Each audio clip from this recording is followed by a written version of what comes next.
There are places you only pass through, towns with forgotten streets, weathered homes, and stories buried beneath layers of silence. Bloomsville was one such place, a town lost to time and hardened by prejudice. When Eliza James, a young teacher filled with hope, stepped into Bloomsville, she carried with her a light the town had long abandoned. She didn't come to fight battles, but she would soon find herself standing on the front lines of change. This is a story of resilience, unlikely alliances, and the quiet strength that emerges when love and justice are tested beyond their limits. Eliza James stepped off the rickety Greyhound bus onto the cracked pavement of Bloomsville's lone station. The morning sun hung low in the sky, its pale light failing to chase away the chill in the air. Her brown leather bag, scuffed from years of use, hung heavy on her shoulder, and as she stood still for a moment, surveying her surroundings, a knot of apprehension tightened in her chest. The town looked as though it had been forgotten. Buildings stood close together like weary travelers, leaning on one another. Paint peeled from wooden shutters, revealing the brittle bones of homes that had seen better days. The American flags fluttering on front porches were faded and torn, their stripes blending into washed-out threads. A few locals stood at a nearby diner, cups of coffee steaming in their hands. They paused mid-sip to stare at her, a woman of color stepping into their quiet corner of the world. Eliza inhaled deeply, straightened her posture, and walked toward the street with steady steps. Chicago, with its vibrant energy and noise, now seemed a world away. She had left everything familiar behind for this, a teaching position in a town where her presence felt more like an interruption than a welcome. The Bloomsville Elementary School was nestled near the edge of town, its white facade marred by age and neglect. The building seemed smaller than Eliza had imagined, a far cry from the schools she had known back in the city. As she walked through the front doors, the faint creak of wood beneath her feet seemed to echo her unease. The main hallway was dimly lit, lockers lining one wall, with peeling stickers that hinted at happier years long gone.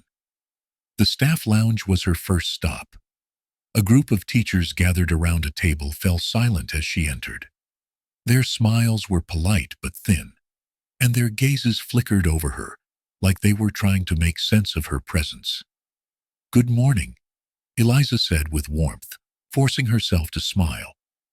"I'm Eliza James, the new teacher." One of the women, a tall, blonde teacher with sharp eyes, spoke up, her tone clipped. "We heard you were coming. I'm Mrs. Whitmore, 3rd grade.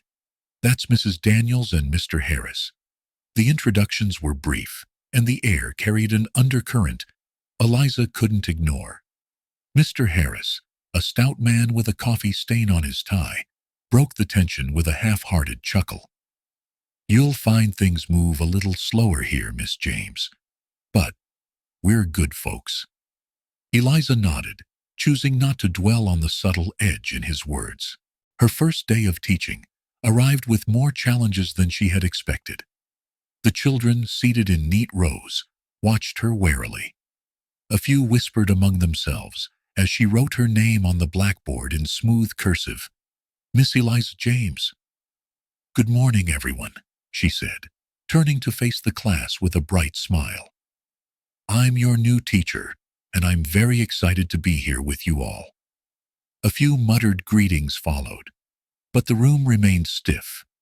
In the back row, a boy named Sammy sat slumped in his chair, his dark eyes darting toward her with a mixture of curiosity and defiance. She made a mental note of him, a spark of something different in a sea of indifference. As the day wore on, Eliza taught with the passion that had brought her here.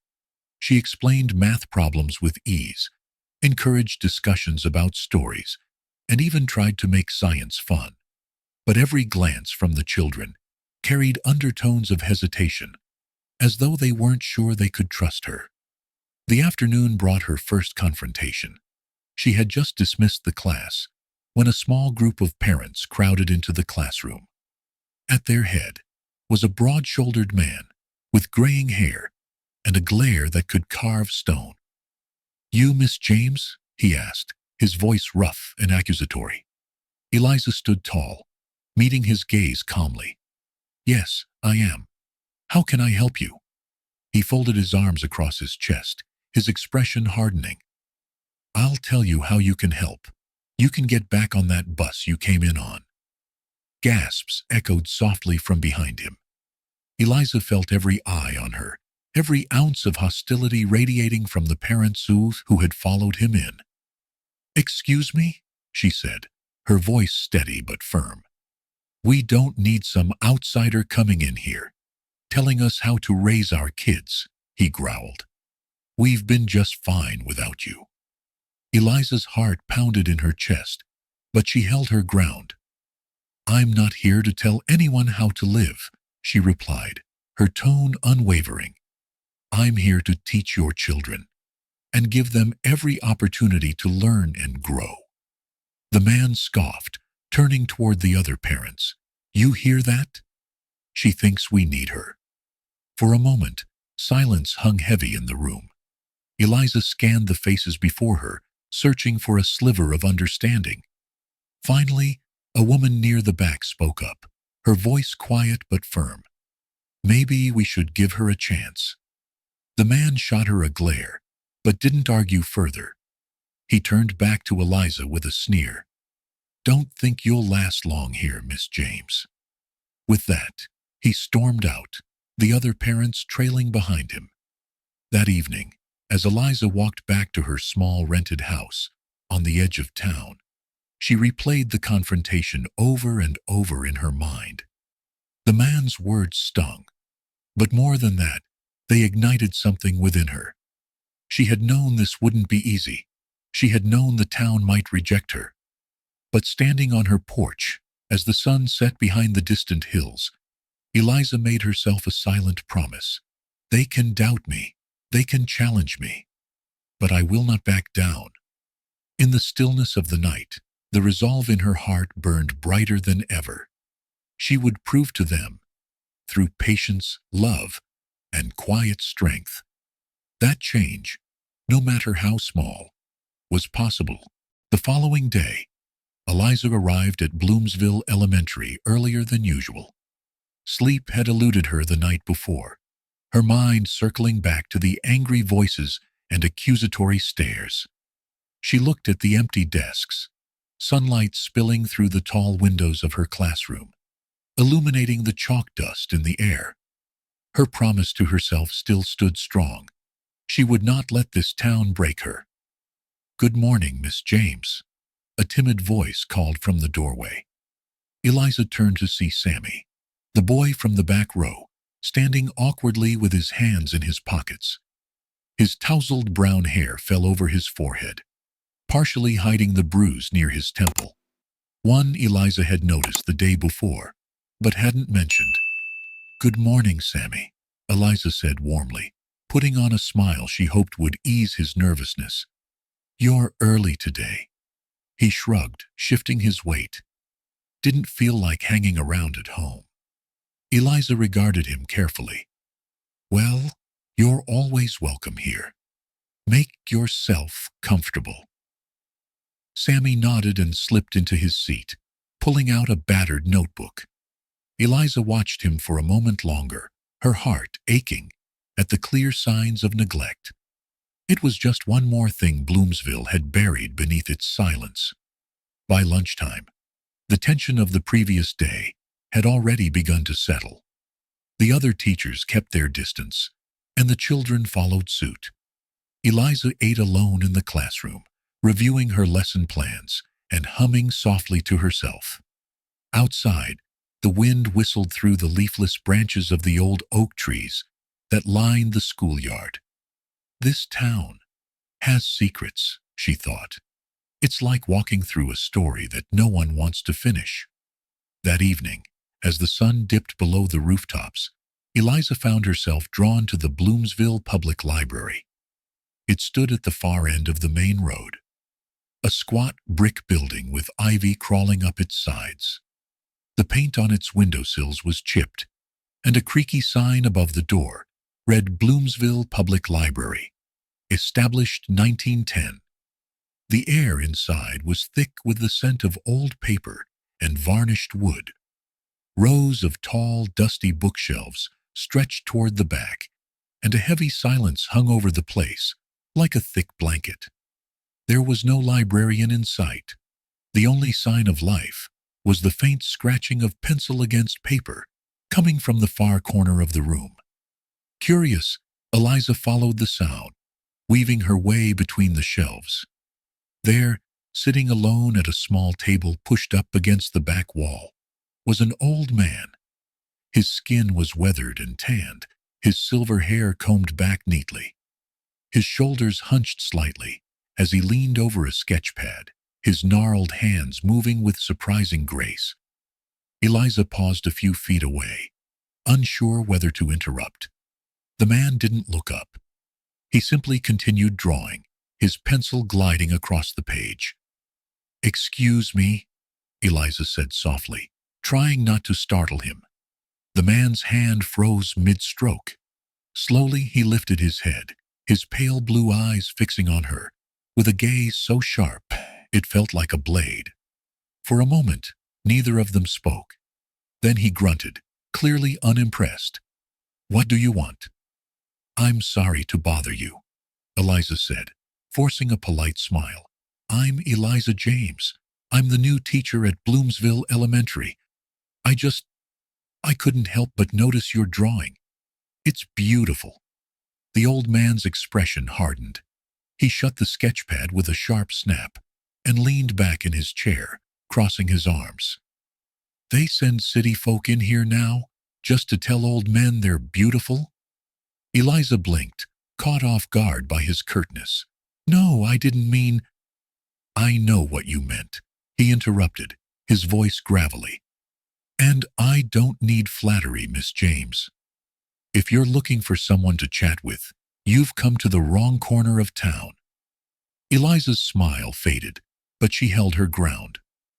"I wasn't looking for flattery either. I genuinely meant what I said." The man regarded her carefully, his eyes narrowing. Finally, he let out a huff and looked away. "Call me Sullivan. That's all you'll get from me." "Sullivan?" Eliza repeated softly, committing the name to memory. She glanced at the sketchpad, still clutched in his weathered hands. "May I ask what you were drawing?" "Why does it matter?" "Because I think stories matter," Eliza replied simply, her voice calm and steady. "And drawings often tell the best stories of all." For the first time, Sullivan hesitated.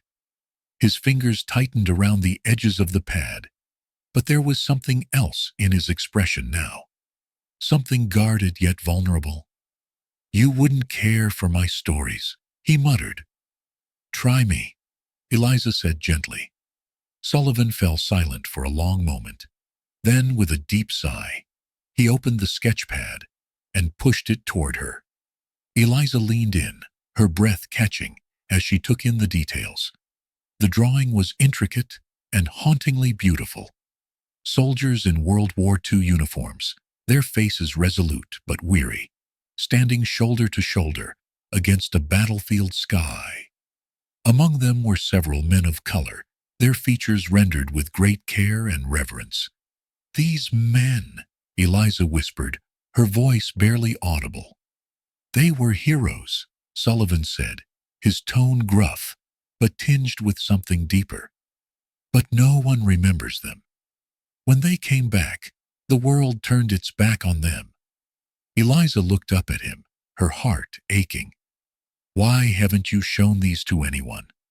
Sullivan's face darkened. "Because no one wants to see them, Miss James. Not here, not in this town." "But that's not right," Eliza said, her voice firm. "People need to see this. They need to know." Sullivan shook his head, leaning back in his chair. "You're young. You think you can change the world. But this town isn't ready for that."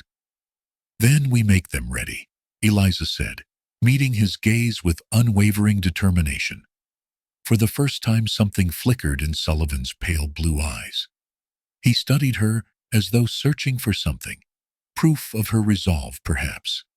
Finally, he grunted again and stood up, tucking the sketchpad under his arm. "We'll see," he muttered. "But don't come back here looking for trouble.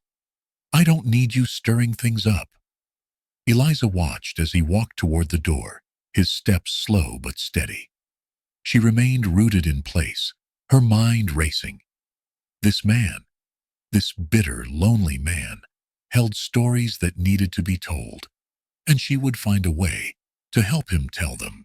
The sharp screech of chalk against the blackboard echoed through the stillness of Eliza's classroom.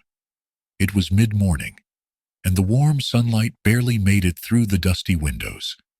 Outside, the hum of Bloomsville seemed distant, as if the small town itself held its breath, watching and waiting. Eliza paused, setting the chalk down as she turned to face her students. The class of 20 children, ages ranging from 8 to 10, sat stiffly in their wooden desks. Most stared blankly at her, refusing to meet her gaze, while others fidgeted with their pencils or gazed longingly out the window. It was as if her presence sucked the energy out of the room, leaving nothing but tension. She had prepared a lesson on geography that morning, maps of rivers and mountains, valleys and plains. Knowledge opens doors, she had always believed. But as she scanned the silent room, Eliza realized it would take more than facts and figures to reach these children. "All right," she began, with her most encouraging tone. "Who can tell me the name of the longest river in the United States?" The silence was deafening. A few students exchanged quick glances, but said nothing.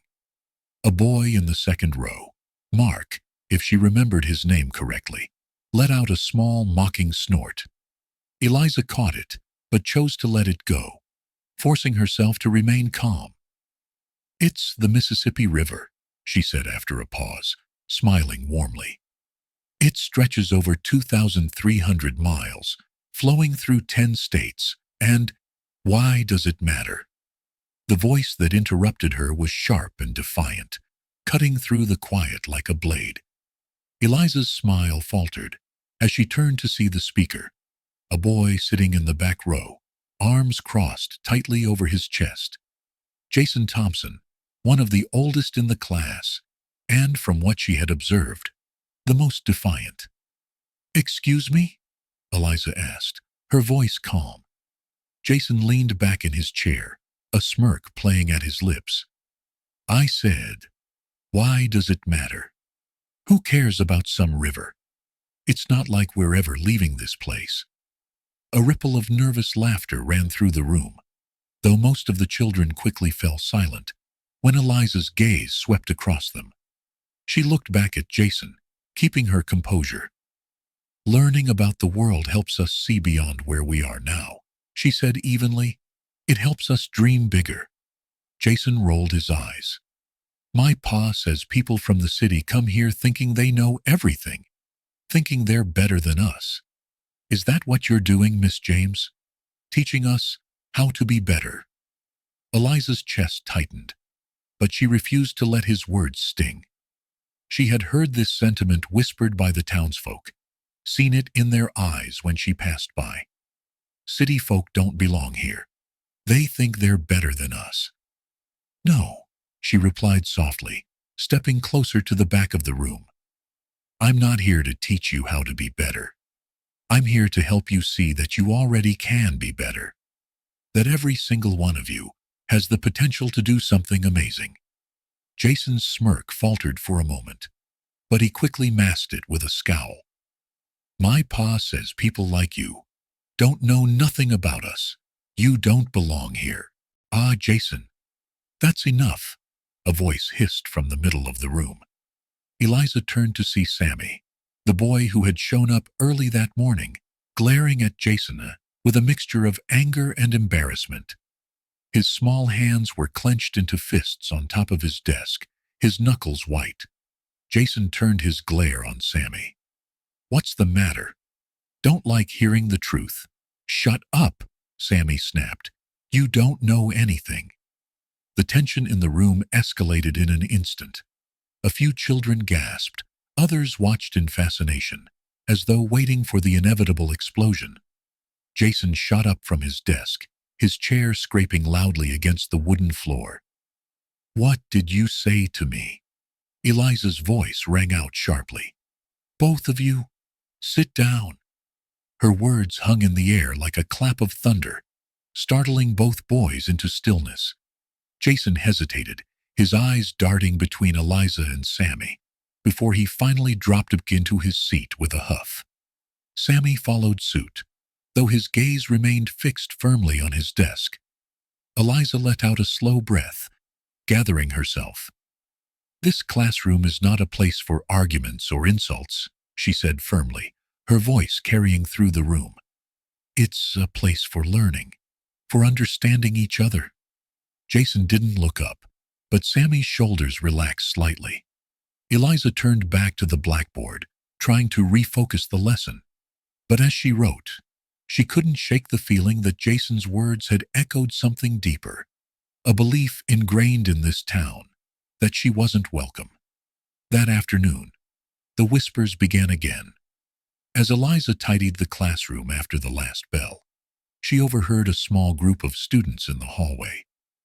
Jason says she's trying to make us like city people. My dad says people like her think they're smarter than us. She's not gonna last here. You'll see. Eliza paused, her hands trembling slightly as she set down a stack of books.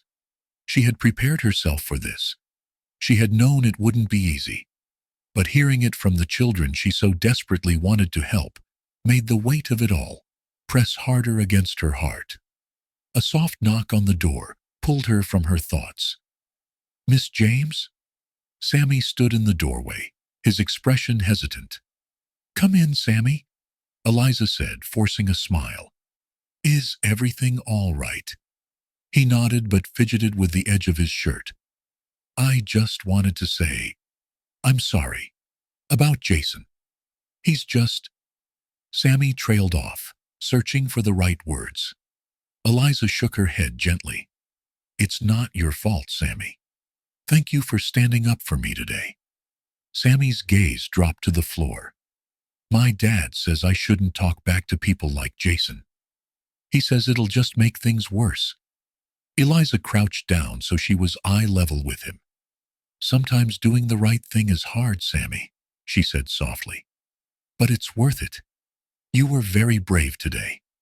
Sammy's lips twitched into a faint smile before he turned to leave. Good night, Miss James. Good night, Sammy. As he disappeared down the hallway, Eliza let out a breath she hadn't realized she was holding.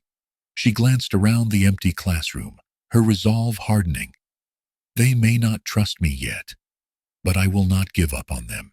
The bell above the door of Bloomsville Public Library gave a faint chime as Eliza pushed it open, stepping into the dimly lit room.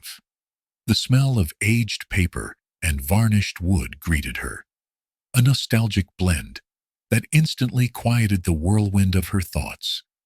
Outside, Bloomsville had begun settling into its evening hush, but here in the library time seemed suspended. Rows of tall mahogany shelves lined the room, sagging slightly under the weight of forgotten books. Dust motifs floated lazily in the golden beams of the setting sun, streaming through the high windows. Eliza felt an odd sense of peace in the stillness. This was her refuge, her escape from the lingering stares and whispers. Can I help you? The sharp voice startled Eliza. She turned to see a thin, middle-aged woman, with glasses perched low on her nose, peering at her from behind the front desk. Oh, no, thank you, Eliza said quickly. I'm just here to find a quiet place to work. The woman's gaze lingered on her for a moment, assessing, suspicious, but she said nothing more and returned to stamping a small pile of books. Eliza exhaled and moved toward the back of the room, where large oak tables sat empty and silent. That was when she saw him. Mr. Sullivan sat alone, in the far corner of the library, his wide-brimmed hat tilted slightly as he hunched over a stack of yellowed paper. His gnarled hands moved carefully, almost reverently, across the page as he sketched. The faint scratch of charcoal against paper was the only sound. Eliza hesitated, studying him from a distance. Mr. Sullivan was something of a local mystery, an old man who kept to himself, shrouded in his own silence. Children whispered that he was crazy, while others spoke of him as a war hero who'd grown bitter with age. What fascinated her most, though, were the sketches. When she'd first noticed him a week ago, she'd caught a glimpse of his drawings, powerful, haunting images that seemed to tell forgotten stories. And there was something familiar about them, something that tugged at her curiosity. Gathering her courage, Eliza stepped closer. "Good evening, Mr. Sullivan." The scratching of the charcoal stopped abruptly. Sullivan didn't look up. "Library's big enough for the both of us," he muttered. Eliza smiled faintly. "I didn't mean to intrude. I couldn't help but notice your work. It's remarkable." At that he looked up, his sharp blue eyes narrowing under the brim of his hat. His gaze held the weight of someone who had seen far too much of the world. "What's a girl like you care about scribbles on paper?" "They're more than scribbles," Eliza replied softly, gesturing toward the sketch he was working on. It depicted a group of soldiers huddled in the trenches, their faces etched with fear, exhaustion, and quiet courage. The details were extraordinary, the creases in their uniforms, the shadows of dirt on their skin, the distant explosions behind them. "It's history," she added, "and it's beautiful." Sullivan's eyes flickered with something unreadable before he turned back to his work. "History ain't beautiful, miss. It's bloody, and it's cruel." Eliza pulled out a chair and sat down across from him, folding her hands neatly in her lap. "But it deserves to be remembered, doesn't it?" For a long moment, Sullivan didn't respond. He simply stared at the paper in front of him, as though considering her words. Finally he spoke, his voice low and gravelly. "You ever hear of the 761st Tank Battalion?" Eliza blinked. "No, I don't think I have." Sullivan let out a dry, humorless laugh. "Of course you haven't. Nobody talks about them.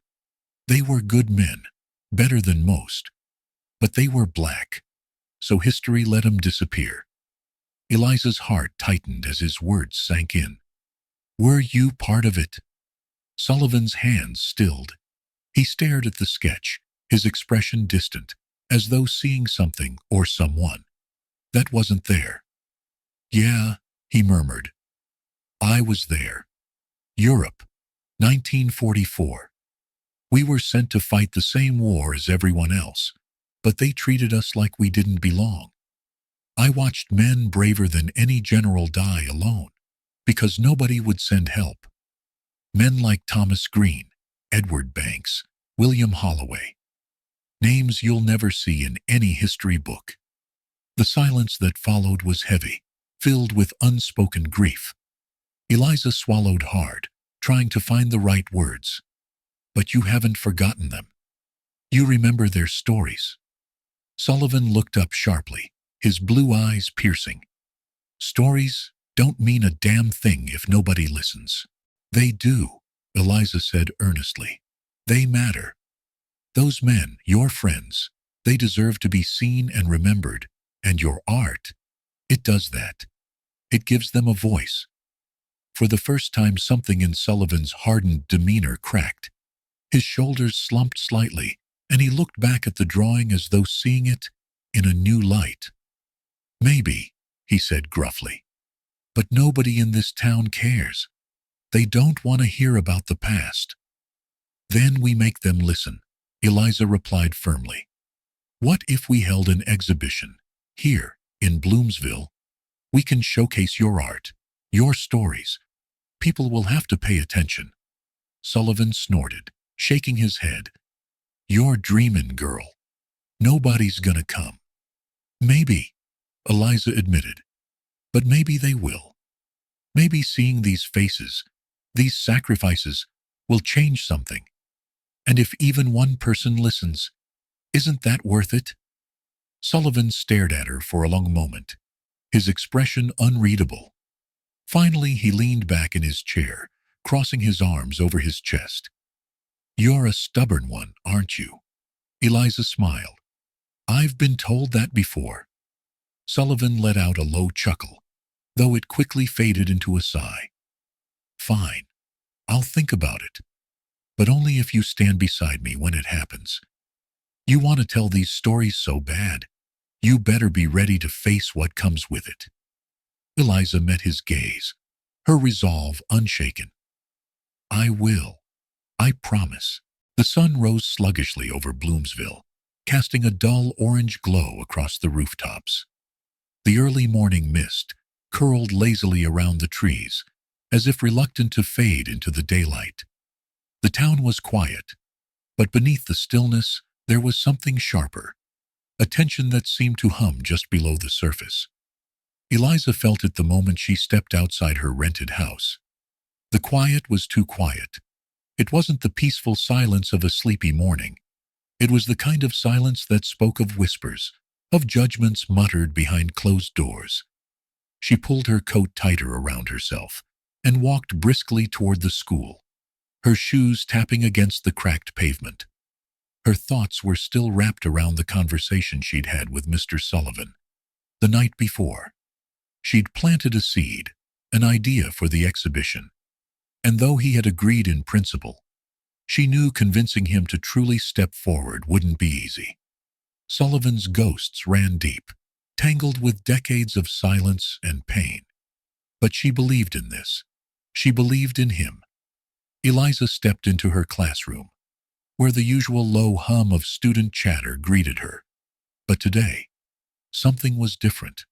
She could feel the eyes on her as she set her bag down and pulled out her lesson plan. Whispers floated through the air like smoke, curling and twisting into something ugly. "She's stirring up trouble, my dad says. My mom said she should just go back to the city where she belongs." The words weren't meant for her to hear, but she did. Eliza swallowed the tightness in her throat and turned to face the class with her usual warmth. "Good morning, everyone. Let's get started, shall we?" The students shifted uncomfortably as Eliza began the day's lesson. Sammy, sitting in the second row, glanced at her with quiet worry. He'd seen the way the other kids whispered, the way their parents' words seeped into the classroom like a poison. Eliza noticed him, offering him a small, reassuring smile. Halfway through the lesson, the tension finally boiled over. "Why are we even learning this?" A voice cut through the room.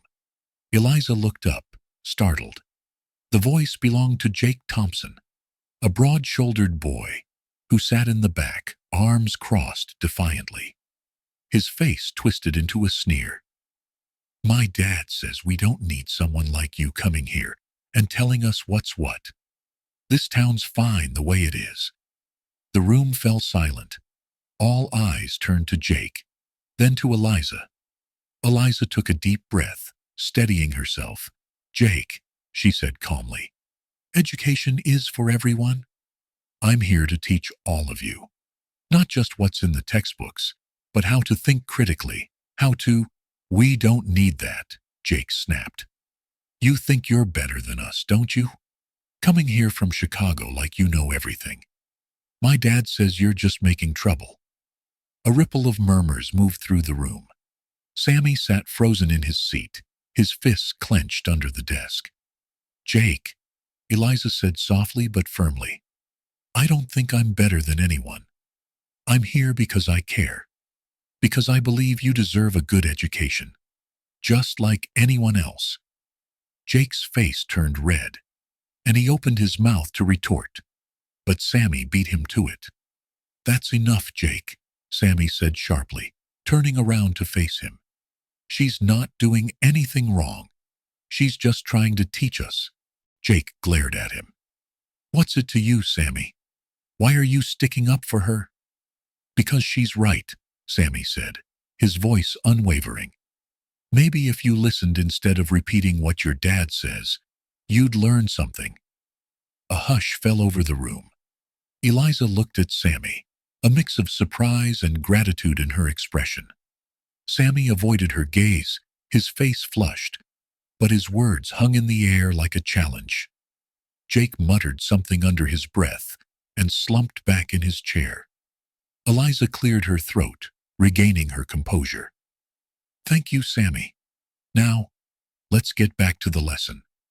The rest of the class passed in tense silence, but as the bell rang and the students filed out, Eliza caught Sammy lingering by the door. You didn't have to do that, she said softly, walking over to him. Sammy shrugged, his eyes fixed on the ground. Yeah, I did. Eliza tilted her head, studying him. Are you okay? Sammy hesitated, then nodded. It's just, my dad says stuff like that too. But I don't think it's right. You're not the problem. Eliza placed a gentle hand on his shoulder. Thank you, Sammy. That means a lot. He gave her a small smile before hurrying off down the hall. Eliza watched him go, her heart heavy. She knew how much courage it took to speak up in a town like this, and how much harder it would be for him at home. By the time Eliza left the school that afternoon, the tension had thickened like fog. Parents stood in clusters outside, their voices hushed, but their eyes sharp as they turned to watch her. I heard she's pushing that old man Sullivan to do something crazy. What does she think she's doing here? Eliza's steps quickened, her head held high, despite the murmurs that trailed her all the way home. But when she reached her doorstep, she froze. The front door had been defaced with black paint.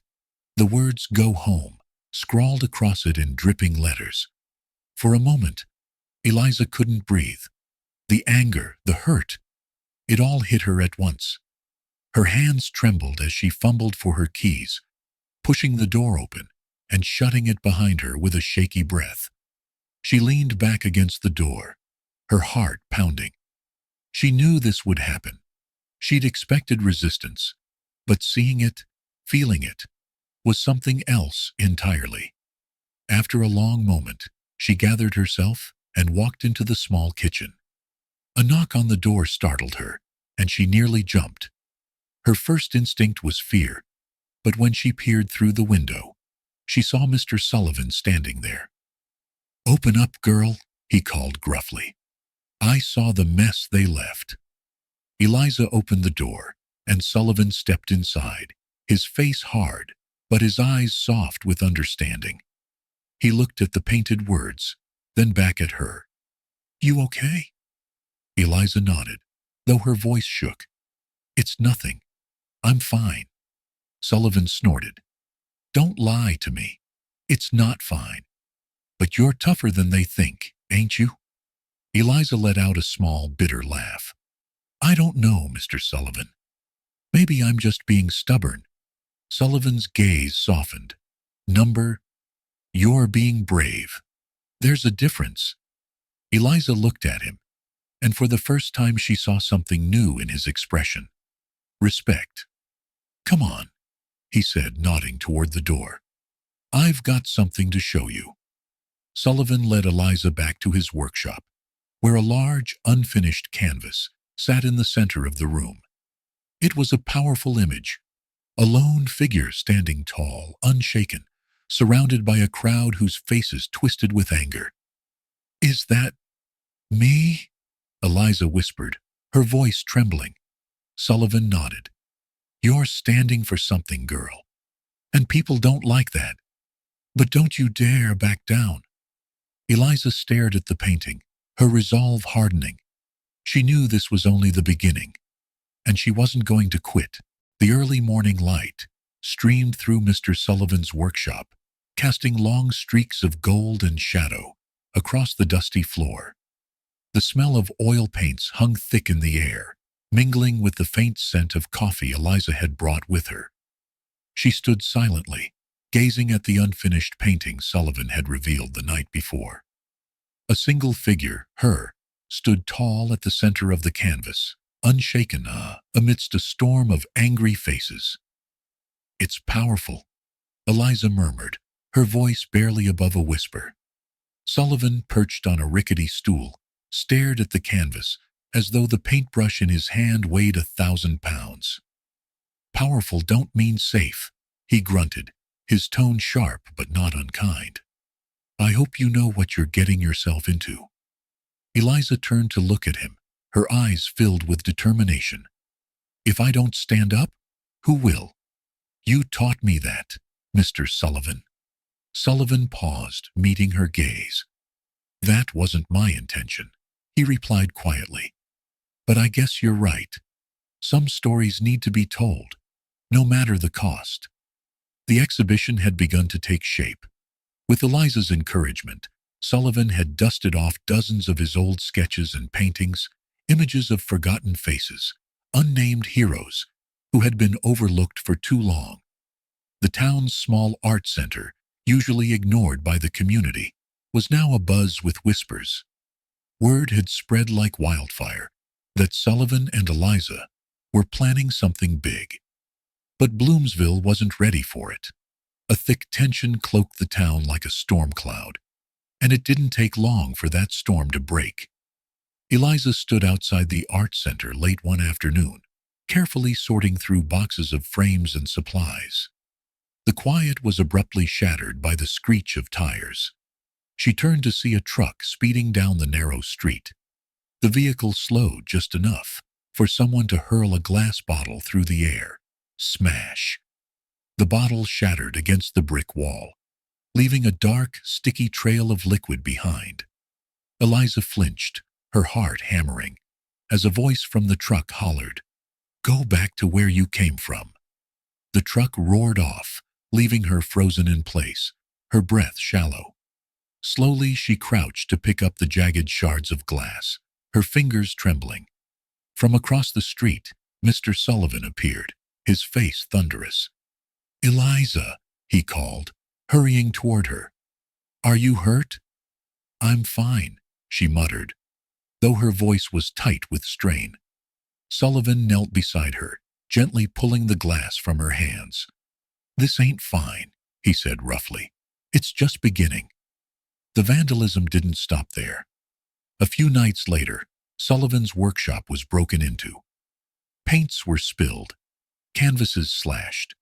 The old man found the damage early one morning and stared at the destruction in silent disbelief.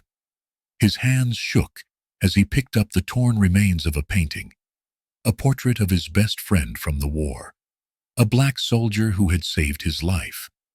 Eliza arrived moments later, her face pale with horror. "Mr. Sullivan," she whispered, seeing the devastation. Sullivan said nothing for a long while. When he finally spoke, his voice was rough, like gravel grinding against steel.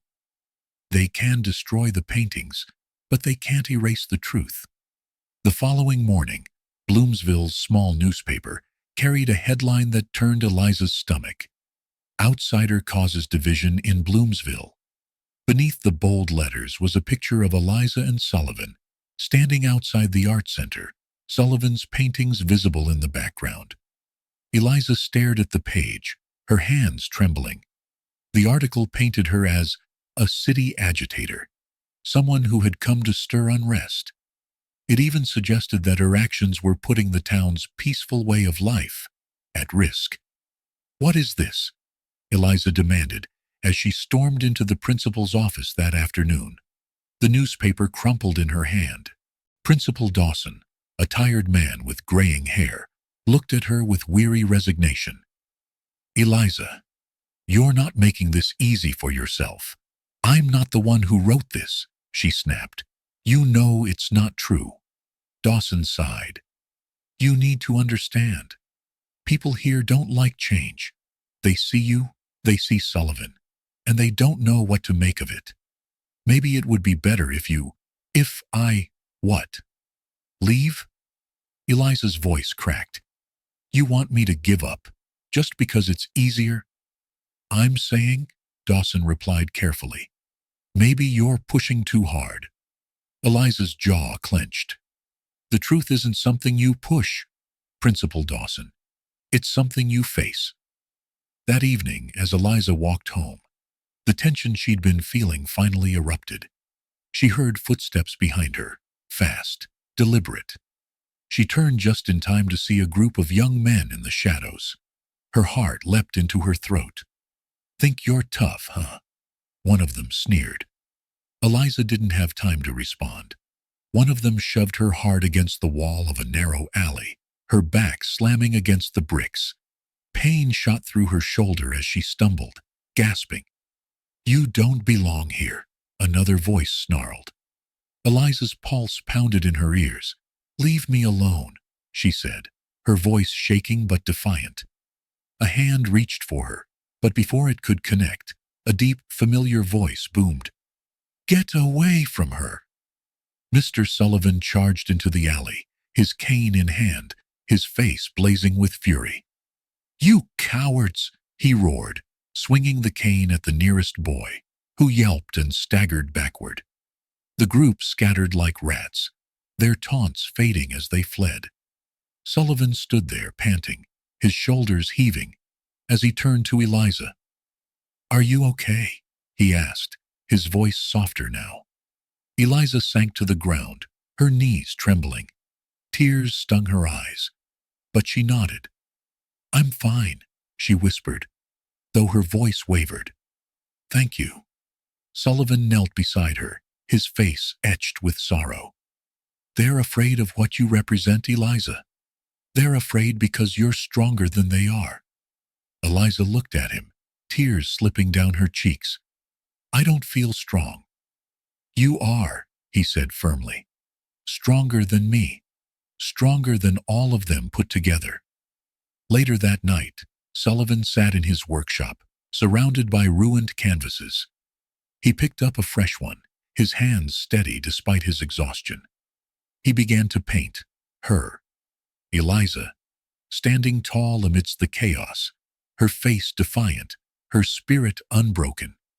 The next morning, Sullivan placed the painting in the window of the art center. Its message was clear. Eliza was not leaving. From across the street, townsfolk stopped to stare. Some scoffed, some turned away, but others, just a few, paused a little longer, their expressions softening with something that looked like understanding. And Eliza, watching from the sidewalk, knew that the fight was far from over. But something was shifting. For the first time she felt hope. The day after Mr. Sullivan's painting of Eliza stood defiantly in the window of the art center. Bloomsville seemed both too quiet and too loud at once. The kind of silence that concealed something ugly underneath, a storm waiting to burst. Eliza walked through the town square, her head high, despite the heavy weight in her chest. She could feel the stares drilling into her back, whispers swirling in the air like poisonous smoke. Who does she think she is? One voice murmured behind her. Eliza. The voice calling her name broke through the noise. Sammy, the quiet but sharp-eyed boy from her class, ran up to her, his shoes kicking up little clouds of dust. He was clutching something tightly, his sketch pad. Morning, Sammy, Eliza said with a faint smile, slowing to a stop. A little early to be up and about, isn't it? I wanted to show you this, Sammy said, thrusting the sketch pad into her hands. Eliza flipped it open and froze. On the page was a drawing of her, standing before a classroom full of students. It wasn't just any drawing, though. Sammy had captured something that words couldn't. The quiet determination in her eyes, the way her shoulders held steady, despite the chaos surrounding her. It's incredible, Eliza whispered. You've got real talent, Sammy. Sammy's cheeks flushed with pride, but he quickly glanced over his shoulder, scanning the square as if worried someone might see. I gotta go, he mumbled quickly, Before bolting back in the direction of the school, Eliza clutched the sketch pad, her heart full of a quiet warmth. The boy was rough around the edges, but there was hope there, a seed that hadn't yet been choked out by the bitterness of Bloomsville. That hope, however, wasn't shared by most. By the time Eliza reached the art center, she was met with a grim scene. Mr. Sullivan stood by the broken front window, his cane planted firmly on the ground. Shards of glass glittered at his feet. Inside, paintings lay torn or splattered with paint. Sullivan's life work defaced overnight. Eliza's heart sank. Who did this? Sullivan didn't answer at first, his gaze locked on the destruction. When he spoke, his voice was low, steady, but edged with exhaustion. Cowards. That's who. Eliza knelt down, carefully lifting one of the ruined canvases, a portrait of Sullivan's squadron, now marred with thick black paint. She blinked back tears, anger burning in her chest. We'll fix this, she said firmly. We'll fix everything. Sullivan shook his head. It's not that easy, Eliza. People like them. They're afraid of the truth. Eliza straightened, defiance hardening her features. Then we'll make them see it. That night, Eliza returned home to find her father, Mr. James, waiting for her on the small porch of the rented house. His tall frame looked oddly out of place against the rundown siding. Mrs. James was there too, sitting quietly with her hands folded in her lap. Dad? Mom? What are you doing here? Eliza asked, surprise clear in her voice. We came to bring you home, Mr. James replied, his tone even but stern. This has gone too far, Eliza. Gone too far? Eliza echoed, a frown tugging at her lips. Dad, I'm doing what's right. Mr. James stepped closer, his brow furrowed deeply. Is this right, Eliza? Getting attacked? Having your name dragged through the mud? This town doesn't want you here. Why are you trying so hard for people who won't change? Because someone has to, Eliza shot back, her voice rising. If no one stands up to them, then nothing will ever get better. Mrs. James finally spoke, her voice soft but pleading. We're worried about you, Eliza. This fight isn't yours to bear alone. Eliza's shoulders slumped slightly, but her resolve didn't waver. It is my fight, Mom. I'm a teacher. These kids, this town, they need someone to believe in them, even if they don't see it yet. The day after Mr. Sullivan's painting of Eliza stood defiantly in the window of the art center. Bloomsville seemed both too quiet and too loud at once. The kind of silence that concealed something ugly underneath, a storm waiting to burst. Eliza walked through the town square, her head high, despite the heavy weight in her chest. She could feel the stares drilling into her back, whispers swirling in the air like poisonous smoke. Who does she think she is? One voice murmured behind her. Eliza. The voice calling her name broke through the noise. Sammy, the quiet but sharp-eyed boy from her class, ran up to her, his shoes kicking up little clouds of dust. He was clutching something tightly, his sketch pad. Morning, Sammy, Eliza said with a faint smile, slowing to a stop. A little early to be up and about, isn't it? I wanted to show you this, Sammy said, thrusting the sketch pad into her hands. Eliza flipped it open and froze. On the page was a drawing of her, standing before a classroom full of students. It wasn't just any drawing, though. Sammy had captured something that words couldn't. The quiet determination in her eyes, the way her shoulders held steady, despite the chaos surrounding her. It's incredible, Eliza whispered. You've got real talent, Sammy. Sammy's cheeks flushed with pride, but he quickly glanced over his shoulder, scanning the square as if worried someone might see. I gotta go, he mumbled quickly, before bolting back in the direction of the school. Eliza clutched the sketch pad, her heart full of a quiet warmth. The boy was rough around the edges, but there was hope there, a seed that hadn't yet been choked out by the bitterness of Bloomsville. That hope, however, wasn't shared by most. By the time Eliza reached the art center, she was met with a grim scene. Mr. Sullivan stood by the broken front window, his cane planted firmly on the ground. Shards of glass glittered at his feet. Inside, paintings lay torn or splattered with paint, Sullivan's life work defaced overnight. Eliza's heart sank. Who? Who did this? Sullivan didn't answer at first, his gaze locked on the destruction. When he spoke, his voice was low, steady, but edged with exhaustion. Cowards. That's who. Eliza knelt down, carefully lifting one of the ruined canvases, a portrait of Sullivan's squadron, now marred with thick black paint. She blinked back tears, anger burning in her chest. We'll fix this, she said firmly. We'll fix everything. Sullivan shook his head. It's not that easy, Eliza. People like them. They're afraid of the truth. Eliza straightened, defiance hardening her features. Then we'll make them see it. That night, Eliza returned home to find her father, Mr. James, waiting for her on the small porch of the rented house. His tall frame looked oddly out of place against the rundown siding. Mrs. James was there too, sitting quietly with her hands folded in her lap. Dad? Mom? What are you doing here? Eliza asked, surprise clear in her voice. We came to bring you home, Mr. James replied, his tone even but stern. This has gone too far, Eliza. Gone too far? Eliza echoed, a frown tugging at her lips. Dad, I'm doing what's right. Mr. James stepped closer, his brow furrowed deeply. Is this right, Eliza? Getting attacked? Having your name dragged through the mud? This town doesn't want you here. Why are you trying so hard for people who won't change? Because someone has to, Eliza shot back, her voice rising. If no one stands up to them, then nothing will ever get better. Mrs. James finally spoke, her voice soft but pleading. We're worried about you, Eliza.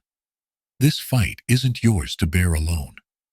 Eliza's shoulders slumped slightly, but her resolve didn't waver. It is my fight, Mom. I'm a teacher. These kids, this town, they need someone to believe in them, even if they don't see it yet. The morning after the tense town hall, Bloomsville was cloaked in an unusual hush. The sun stretched long golden fingers across rooftops and empty sidewalks, but there was an undercurrent of something shifting, like a stream just beginning to trickle through a parched riverbed. Eliza stood in front of the art center with Mr. Sullivan, her arms folded tightly against the crisp morning air. The shattered window had been replaced, its fresh pane reflecting the world around it, like a mirror. Sullivan's painting, the defiant image of Eliza facing a jeering crowd, was once again proudly on display. They'll break it again, Sullivan muttered, gripping his cane tightly as his eyes lingered on the artwork. Eliza shook her head. Let them try, we'll keep fixing it. Sullivan grunted, but a faint glimmer of pride flickered in his gaze. When Eliza walked into her classroom that day, she noticed something different. Sammy sat in his usual spot, but his head was held higher. His sketchpad peeked out from his bag, as though he had stopped hiding who he was. Across the room, other students shot him looks, some curious, others scornful. As Eliza began the day's lesson, a girl in the back raised her hand. Miss James? Eliza turned, surprised. The girl, Annie, had hardly spoken a word in class since the first day. Yes, Annie? Annie hesitated, then asked, Why do you keep trying so hard? My dad says you should just leave town, that no one wants you here. A tense silence fell over the room. The other students glanced between Eliza and Annie, waiting to see how she would respond. Eliza set her chalk down and turned to face the class fully, her expression calm but firm. Annie, she began gently, do you like art? The girl blinked, clearly thrown off. What? Art? Yes, art, Eliza repeated, gesturing toward Sammy. Do you know that Sammy is an artist? Sammy's head shot up in surprise, his cheeks flushing. A few snickers rose from the class, but Eliza continued undeterred. Sammy drew a picture of this classroom, of me teaching all of you. And when I saw it, it reminded me of why I'm here. I'm here because I believe in you. She looked at Annie directly, her voice steady. All of you, even if you don't believe in me yet. The room was silent for a long moment. Then Sammy spoke, his voice quiet but clear. I believe in you, Miss James. Eliza smiled softly. Thank you, Sammy.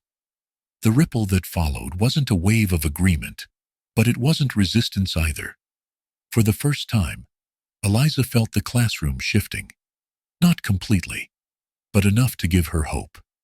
That afternoon, Eliza visited Sullivan at his workshop. The older man had thrown himself into restoring his paintings, a newfound determination in his every brushstroke. Canvases, old and new, leaned against the walls, filling the space with glimpses of forgotten stories, portraits of black soldiers, quiet landscapes, faces of people whose names had been lost to time. What are you planning, Sullivan? Eliza asked, watching him paint with practiced care. Sullivan didn't look up. They wanted to erase these stories, he said gruffly. I won't let them. He gestured toward a large canvas, in the center of the room. A new painting, still unfinished. Eliza stepped closer and felt her breath catch in her throat.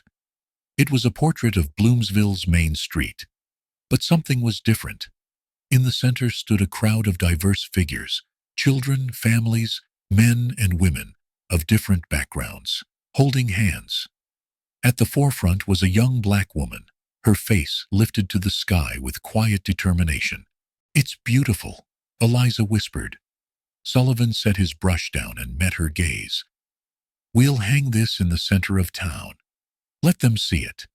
Let them see what they're afraid of, and what they could be. As word spread of Sullivan's new painting and the upcoming exhibit, Bloomsville began to simmer with tension. Flyers were torn down as quickly as Eliza and Sullivan could put them up. Rumors swirled that the mayor himself had been approached by townsfolk, demanding the project be shut down. Late one night, Eliza awoke to a sound outside her window. She crept to the curtain and peered out, her heart hammering in her chest. A shadowy figure stood at the edge of the property, watching the house. For a long, chilling moment, neither of them moved. Then the figure turned and disappeared into the night. The next morning, Eliza found her front door defaced with red paint. The word, leave, was scrawled in thick, jagged letters. Sullivan arrived minutes later, his face ashen with fury, when he saw the damage. They're trying to scare you, he said. Eliza's jaw tightened. It won't work. Sullivan studied her for a long moment, then nodded. Good. In the days that followed, unexpected support began to appear. Sammy and a small group of students helped Sullivan clean up his workshop and rehang the damaged paintings. Annie shyly joined them one afternoon, and though she didn't say much, her presence spoke volumes. Eliza's parents, too, surprised her. Mr. James returned to Bloomsville, not to drag her home, but to help. If this is your fight, he said gruffly, then it's mine too. Even a few townsfolk began to soften. The librarian, Mrs. Cartwright, quietly approached Sullivan with a bundle of old war records and whispered, I thought these might help your work. The day of the exhibit dawned gray and drizzly, but the art center was full of light. Sullivan's paintings hung in the restored gallery, their colors rich and defiant. At the center of the room stood his newest masterpiece, the vision of Bloomsville United, a future that felt both impossible and inevitable. People came in slowly at first, curious, cautious. Some sneered and left without a word. Others lingered, their eyes lingering on the faces in Sullivan's work. Sammy arrived with his father in tow. The man looked at the paintings with stiff discomfort. But when he reached Sullivan's portrait of soldiers, something shifted. "My grandfather fought in that war," he muttered. "I didn't know." Sullivan nodded, his voice soft. "A lot of people didn't." As the rain cleared that evening, the crowd in the art center had begun to swell. For the first time, Bloomsville seemed to hold its breath, caught between the weight of its past and the promise of something new. Standing beside Sullivan, Eliza watched the townsfolk moving quietly, from painting to painting, and for the first time she felt it, real change. "It's not over yet," Sullivan muttered. Eliza smiled faintly. "Number. But it's a start." In the days following the exhibit, an uneasy quiet settled over Bloomsville. The art center still stood tall, Sullivan's paintings glowing like silent sentinels. But the town's mood was far from settled. Eliza noticed it everywhere she went. In the grocery store, the conversations would halt when she entered. At the post office, a man muttered something under his breath as she passed. Even the school hallways, where her students had begun to rally behind her, seemed charged with tension. But not all was lost. Eliza stood at her classroom door one afternoon, watching Sammy sketch quietly at his desk. His face was no longer shadowed by fear, but lit with quiet purpose. Around him, a few other students worked on drawings of their own, small efforts to mirror what they'd seen at the exhibit. "Miss James," Sammy said suddenly, looking up. "Mr. Sullivan said the art center's open again this weekend. Can I bring my dad?" Eliza smiled warmly. "Of course, Sammy. I think it'll be good for him." Sammy's lips twitched into a shy smile before he lowered his head, scribbling in his notebook with renewed focus. The faint hope Eliza had held on to began to flicker stronger. But Bloomsville wasn't ready to let go of its old ways just yet. At the town diner, a small group of men gathered in a corner booth, their voices hushed but heated. Hank Lorne, one of Sullivan's oldest enemies, leaned forward, his face red with frustration. "That woman," he hissed, jabbing a finger against the table. "She's tearing this town apart. And Sullivan? That old fool doesn't know when to quit." One of the others grunted, stirring his coffee absent-mindedly. "It's just paintings, Hank." "Just paintings?" Hank's voice rose. "You think it'll stop there? Look at what's happening. Kids talking back to their parents, old friendships turning sour. That outsider started it, and Sullivan's just feeding the fire." "They ain't done nothing wrong," another voice muttered cautiously, though he quickly fell silent when Hank shot him a glare. Hank slammed his fist on the table, rattling the mugs. "We'll see who's right when this all comes crashing down." The conversation dissolved into murmurs again, but the venom in Hank's words lingered like poison in the air. Later that evening, Eliza found Mr. Sullivan at the art center, lost in thought. He stood before his newest painting, the vision of a united Bloomsville, his expression hard to read. "Something's on your mind," Eliza said softly, stepping beside him. Sullivan didn't look at her. "They won't stop, Eliza." Eliza frowned. "Who?" He gestured vaguely toward the window, as if to the whole town. "Them. The ones who hate change, who think the past was better just because they were comfortable in it." Eliza folded her arms, her voice steady. "We're making progress, Sullivan. People came to the exhibit. They are starting to see the truth." Sullivan turned to her then, his eyes sharp but tired. "Progress is dangerous, Eliza. It wakes people up, but it also makes the ones who want to stay asleep lash out harder." Eliza held his gaze, her determination unwavering. Then we'll keep fighting. Sullivan let out a dry chuckle, though there was no humor in it. You remind me of someone I knew long ago. Before Eliza could respond, the phone on Sullivan's desk rang shrilly, cutting through the quiet. Sullivan crossed the room to answer it. As he listened, his face went pale, his knuckles tightening around the receiver. When he hung up, Eliza's heart sank at the look in his eyes. "What is it?" she asked quickly. Sullivan exhaled shakily, his voice low. "There's been a fire." By the time they reached the art center, the fire department was already there, hoses blasting water onto the smoldering remains of what had been Sullivan's workshop. Flames still licked at the edges of the wooden frame, but it was clear. The building was gone. Eliza felt her knees weaken as she took in the devastation. The paintings, the canvases, the tools, all of it reduced to ash. Beside her, Sullivan stood stock still, his face a mask of grief and fury. "Who did this?" Eliza whispered, though she already knew the answer. A firefighter approached them, removing his helmet with a sigh. "We managed to contain it, but I'm sorry, Mr. Sullivan. There's nothing left." Sullivan nodded faintly, his eyes never leaving the charred ruins. Eliza turned to him, her voice shaking. "Sullivan, I'm so—" But he held up a hand, silencing her.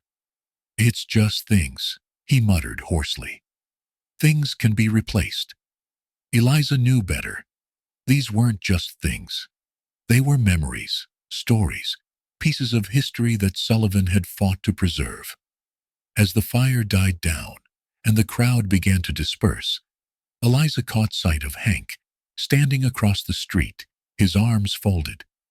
He wasn't smiling, but there was a smug satisfaction in his posture that made her stomach turn. Sullivan saw him too. For a moment, it looked as though he might march across the street and confront him. But then he turned back to the ruins, his shoulders slumping. "They won't win," Eliza said quietly, her voice trembling but determined. "We won't let them." The fire became the spark that lit a deeper division within Bloomsville. People took sides, some condemning the attack, others whispering that it was Sullivan's fault for stirring up trouble. At school, Eliza noticed the change. Parents began pulling their children out of her class, and whispers followed her in the hallways. "Troublemaker," someone muttered as she passed. "You don't belong here," another voice hissed. Even Sammy felt the weight of it. "Miss James," he said one afternoon, his voice small. "My dad said I shouldn't come to class anymore. He says it's not safe." Eliza's heart broke, but she crouched down to meet his gaze. "Sammy, do you want to stay?" Sammy nodded fiercely, tears glistening in his eyes. "Then you keep coming," she said softly. "I'll keep the door open for you." That night, Eliza sat on the steps of her house, her head in her hands. The weight of the past few days bore down on her, pressing her into the earth. She didn't hear Sullivan approach until his cane tapped gently on the pavement. "You're still here," he said gruffly, lowering himself onto the step beside her. Eliza let out a faint, humorless laugh. "Where else would I go?" Sullivan looked up at the dark sky, his expression distant. "I've lost everything before, you know. But somehow life always found a way to give me a reason to keep going." Eliza turned to him. "And now?" Sullivan smiled faintly, the lines in his face softening. "Now, I've got you." The next morning, Bloomsville awoke to find a new painting hanging in the broken window of the art center. It was a simple image, a phoenix rising from ashes, its wings outstretched, its feathers ablaze with color. Below it, in Sullivan's neat handwriting, was a single word: hope. The painting of the phoenix became the talk of the town. It stood as a symbol of resilience, visible through the shattered window of the art center, like a defiant flame refusing to be extinguished. Its bold colors, bright against the gray remnants of the fire, captured something Bloomsville could not ignore: a challenge.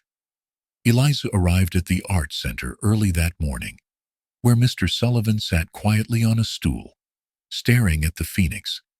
His usual gruff demeanor was tempered by something softer: pride, maybe, or hope.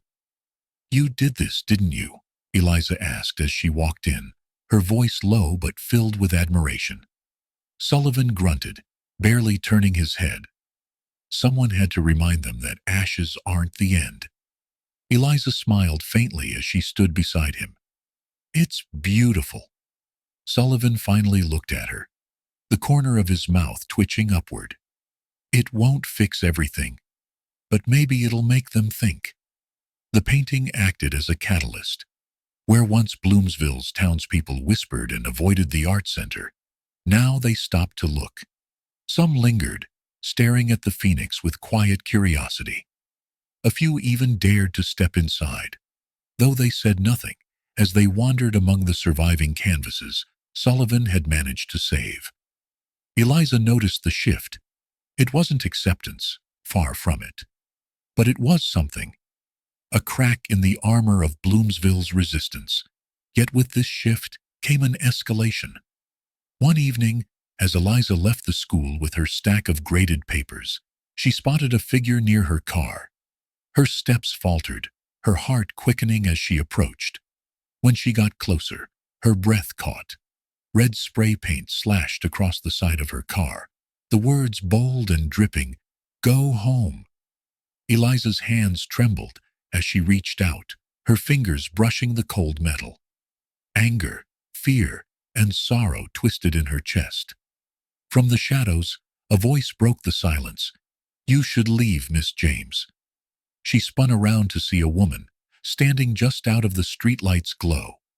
One of the parents from her classroom. The woman's face was etched with a mix of shame and defiance. "Why?" Eliza asked, her voice steady despite the knot in her throat. "Why do you hate me?" The woman hesitated, as though the question had taken her off guard. "It's not hate. It's fear. You're changing things here, and not everyone wants that." Eliza's gaze hardened. Change isn't something to fear. It's something to embrace. The woman looked away, her voice barely a whisper.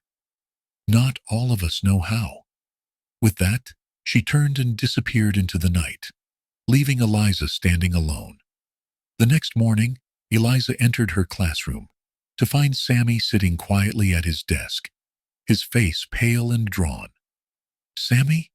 she said softly, crouching beside him. "What's wrong?" Sammy wouldn't meet her eyes. "It's my dad. He saw the painting at the art center. He says Mr. Sullivan's stirring up trouble, and that you're part of it."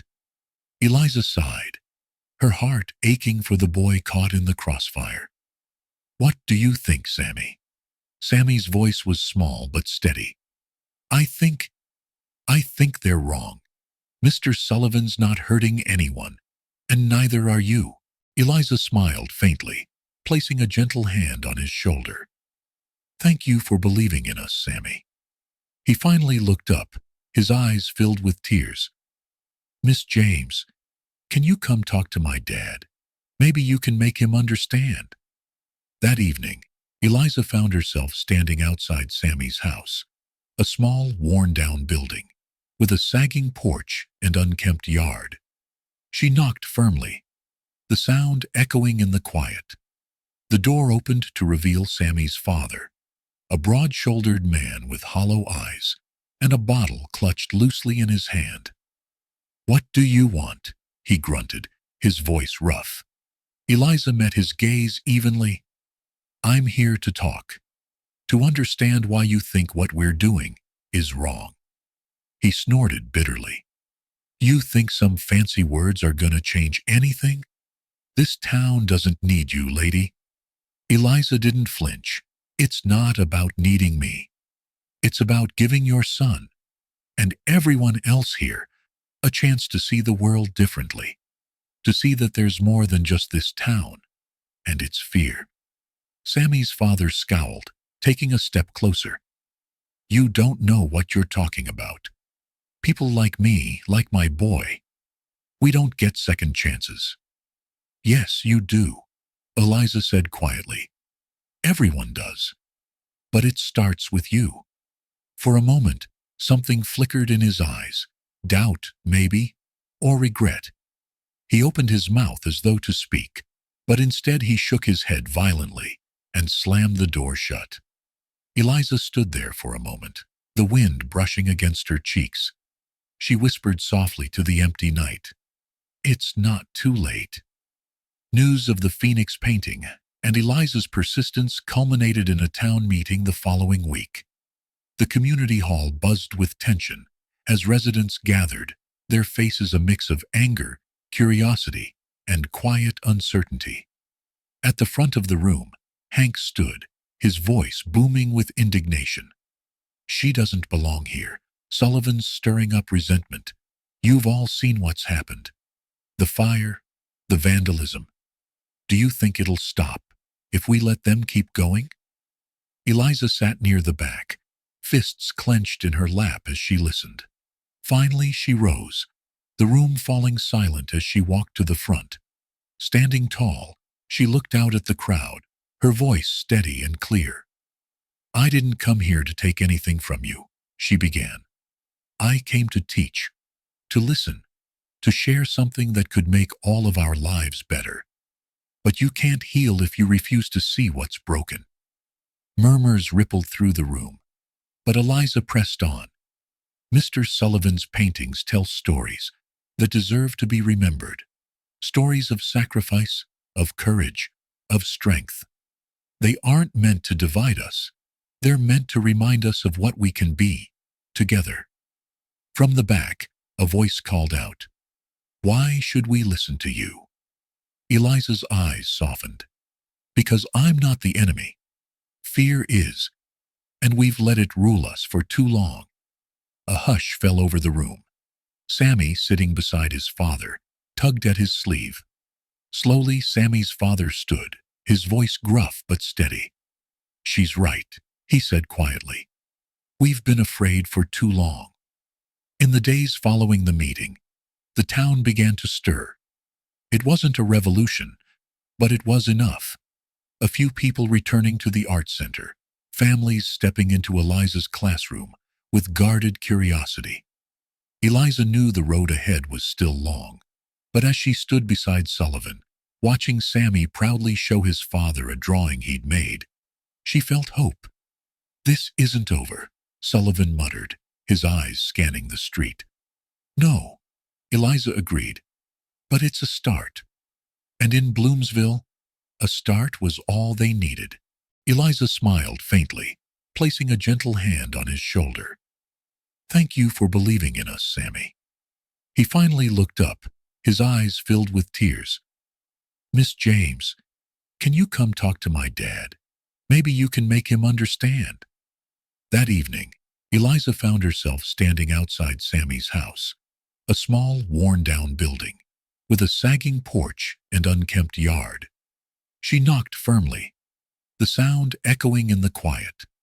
The door opened to reveal Sammy's father, a broad-shouldered man with hollow eyes and a bottle clutched loosely in his hand. "What do you want?" he grunted, his voice rough. Eliza met his gaze evenly. "I'm here to talk, to understand why you think what we're doing is wrong." He snorted bitterly. "You think some fancy words are gonna change anything? This town doesn't need you, lady." Eliza didn't flinch. "It's not about needing me. It's about giving your son, and everyone else here, a chance to see the world differently, to see that there's more than just this town and its fear." Sammy's father scowled, taking a step closer. "You don't know what you're talking about.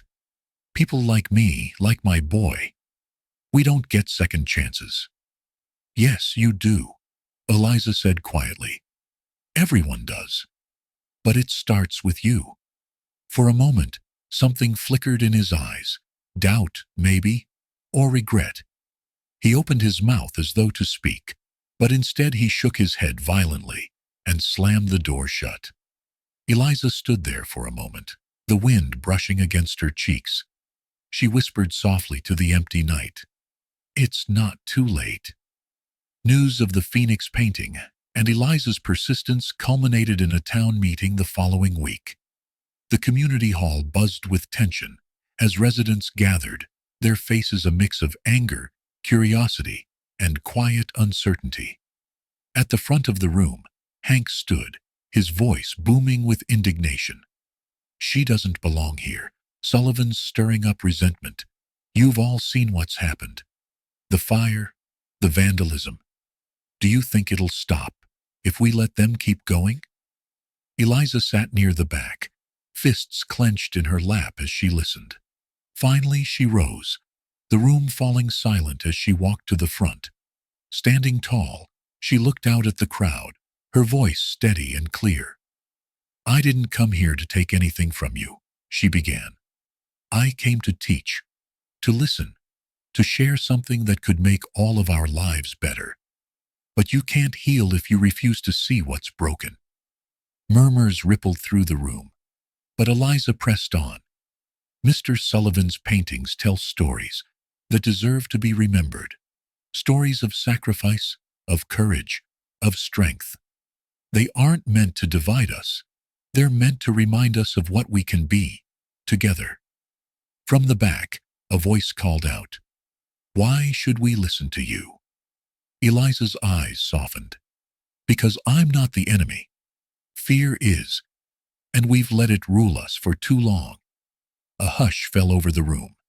Sammy, sitting beside his father, tugged at his sleeve.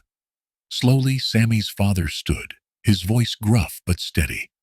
"She's right," he said quietly. "We've been afraid for too long." In the days following the meeting, the town began to stir. It wasn't a revolution, but it was enough. A few people returning to the art center, families stepping into Eliza's classroom with guarded curiosity. Eliza knew the road ahead was still long, but as she stood beside Sullivan, watching Sammy proudly show his father a drawing he'd made, she felt hope.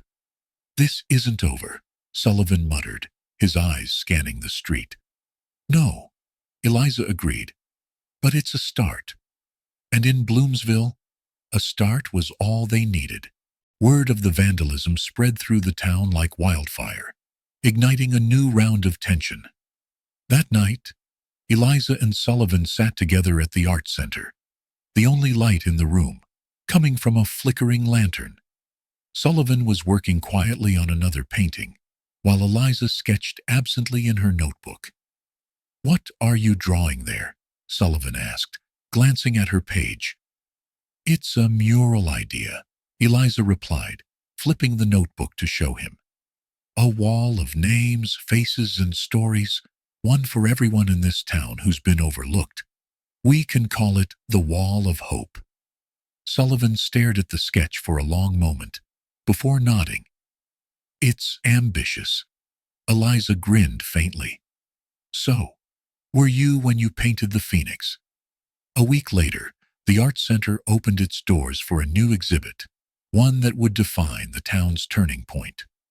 News had spread far and wide that Sullivan's surviving works would be displayed alongside Eliza's Wall of Hope sketches. The townspeople trickled in, hesitant at first, but soon the room filled with murmurs of awe and quiet contemplation. They moved slowly from painting to painting, stopping longest at Sullivan's newest piece, a massive canvas depicting Bloomsville itself, small, worn, but alive, surrounded by people of all backgrounds, standing together beneath a sky streaked with gold. "I never knew he could paint something like this," one man muttered, his voice heavy with disbelief. Beside him, a woman nodded faintly. "It's what this town could be." The exhibit drew unexpected visitors, including Sammy's father. He lingered near the back, his gaze darting nervously to Sullivan and Eliza. Finally, he stepped forward, clearing his throat. "I don't agree with everything you're doing," he said, his voice rough. "But my boy talks about you like you're a saint. Says you're the first person who ever told him he was worth something." Eliza's heart clenched. "Sammy is worth everything." The man nodded stiffly, avoiding her gaze. "Just don't let him down." But change doesn't come without resistance. Late one night, Eliza was woken by the sound of sirens. She hurried outside to find flames consuming the art center. Firefighters worked frantically, but the damage was done. The roof had collapsed, and smoke poured into the night sky. Sullivan arrived moments later, his face pale, as he watched the place he'd poured his soul into turn to ash. "I'm sorry," Eliza whispered, tears streaking her face. Sullivan placed a trembling hand on her shoulder. "Don't apologize. This was never about the building. It's about what we've started." The next morning, something extraordinary happened. People began gathering outside the smoldering remains of the art center, at first in small groups, then in larger numbers. Sammy stood at the front with a homemade sign that read, "Bloomsville deserves better." One by one, others joined him. Parents, teachers, neighbors, people who had once turned their backs, now stepped forward. Sullivan, leaning heavily on his cane, watched with tears in his eyes. "It's about time," he muttered. Eliza stood beside him, overwhelmed by the sight. "You were right," she whispered. Ashes aren't the end." Determined to rebuild, the town came together in a way no one had thought possible. Volunteers worked tirelessly to clean the site, and under Sullivan's guidance, they began constructing the Wall of Hope, an open-air mural depicting the resilience and unity of Bloomsville. When it was finished, Sullivan unveiled his final masterpiece, a painting of Eliza standing tall, surrounded by students, townsfolk, and fragments of the phoenix. It was titled "The Quiet Strength." At the unveiling ceremony, Eliza stood before the crowd, her voice steady as she spoke. "This wall belongs to all of us. It's a reminder of what happens when we face our fears together, instead of alone." As the sun dipped below the horizon, casting the wall of hope in hues of gold and orange, Eliza felt a deep sense of peace. Sullivan sat on a bench nearby, his expression content. "You did it," he said softly. Eliza smiled, watching as Sammy traced his fingers along his painted likeness on the wall. "We did it." In Bloomsville, hope was no longer just a whisper. It was a promise. The morning air in Bloomsville carried a heaviness, the kind that settles after a long, drawn-out fight. The remains of the art center stood like a skeleton against the gray sky, its walls blackened and brittle, its roof open to the heavens. The smell of smoke still lingered, seeping into the ground, as if refusing to let the town forget. Eliza stood at the site, her arms wrapped tightly around herself as a chill wind swept through. Around her, volunteers sifted through the ash and rubble, salvaging anything that remained. It was hard not to see the devastation, as symbolic, the destruction of progress, of hope. But deep inside, Eliza refused to let herself believe it was the end. A hand touched her shoulder, gentle but firm. She turned to find Mr. Sullivan, his eyes tired yet determined. He held a small, singed canvas in his other hand. It was one of his older paintings, half ruined, the edges curled and burned. "Found this," he said quietly. "Not much left of it, but still standing. Like us." Eliza managed a weak smile. "Then we rebuild." Sullivan grunted in agreement, his grip tightening on the canvas. "They may have torn down the walls, but they can't tear down the idea. That's what scares them the most." The news of the fire spread quickly, rippling beyond the borders of Bloomsville. For the first time in decades, the small town became the center of attention. With newspapers, local TV stations, and even out-of-state reporters turning up to document the story. The sight of Eliza and Mr. Sullivan, two people who had refused to back down, caught the media's imagination. "What are you hoping to achieve here?" a reporter asked Eliza, as she stood near the ruins, her hands covered in dust. Eliza didn't hesitate. "This isn't about a building. It's about truth. The truth of who we are, of where we've been, and of where we can go if we stand together." The Arts Center was only the beginning. Her words resonated farther than she expected. The next day, trucks began arriving. Locals who had left Bloomsville years ago, but had heard the story and returned to lend their hands. Donations poured in: paint, lumber, tools, and offers of support from nearby towns. Sullivan stood back one afternoon, watching as young people worked alongside older residents. He leaned on his cane and let out a low chuckle. "Never thought I'd see the day," he muttered. "This town might surprise me yet." Under Sullivan's guidance, Bloomsville's blank walls began to transform. Teams of volunteers, some who had never painted a day in their lives, worked tirelessly to bring Eliza's sketches to life. Each wall told a story. One depicted soldiers of all races standing shoulder to shoulder, their faces resolute. Another showed women working in fields, their hands calloused, but their postures proud. A third captured children of every background playing together, free of judgment or barriers. Sammy led a group of students, helping to paint a large phoenix rising from ashes, its wings ablaze with vibrant colors. It was the centerpiece of what would become the Wall of Hope. "This is my favorite part," Sammy told Eliza, wiping sweat and paint from his brow. "It's like we're proving that fire can't destroy us." Eliza nodded, her heart swelling with pride, as she watched the young boy, so full of life and determination. Sammy had been one of her first allies, and now here he was, leading the charge. Not everyone in town approved of the changes taking place. The murals, the volunteers, and the media attention unsettled those who preferred Bloomsville's past to its future. Groups of onlookers gathered at a distance, their muttered disapproval growing louder with each passing day. "They're ruining this town," one man spat as he passed the Wall of Hope, turning it into something it's not.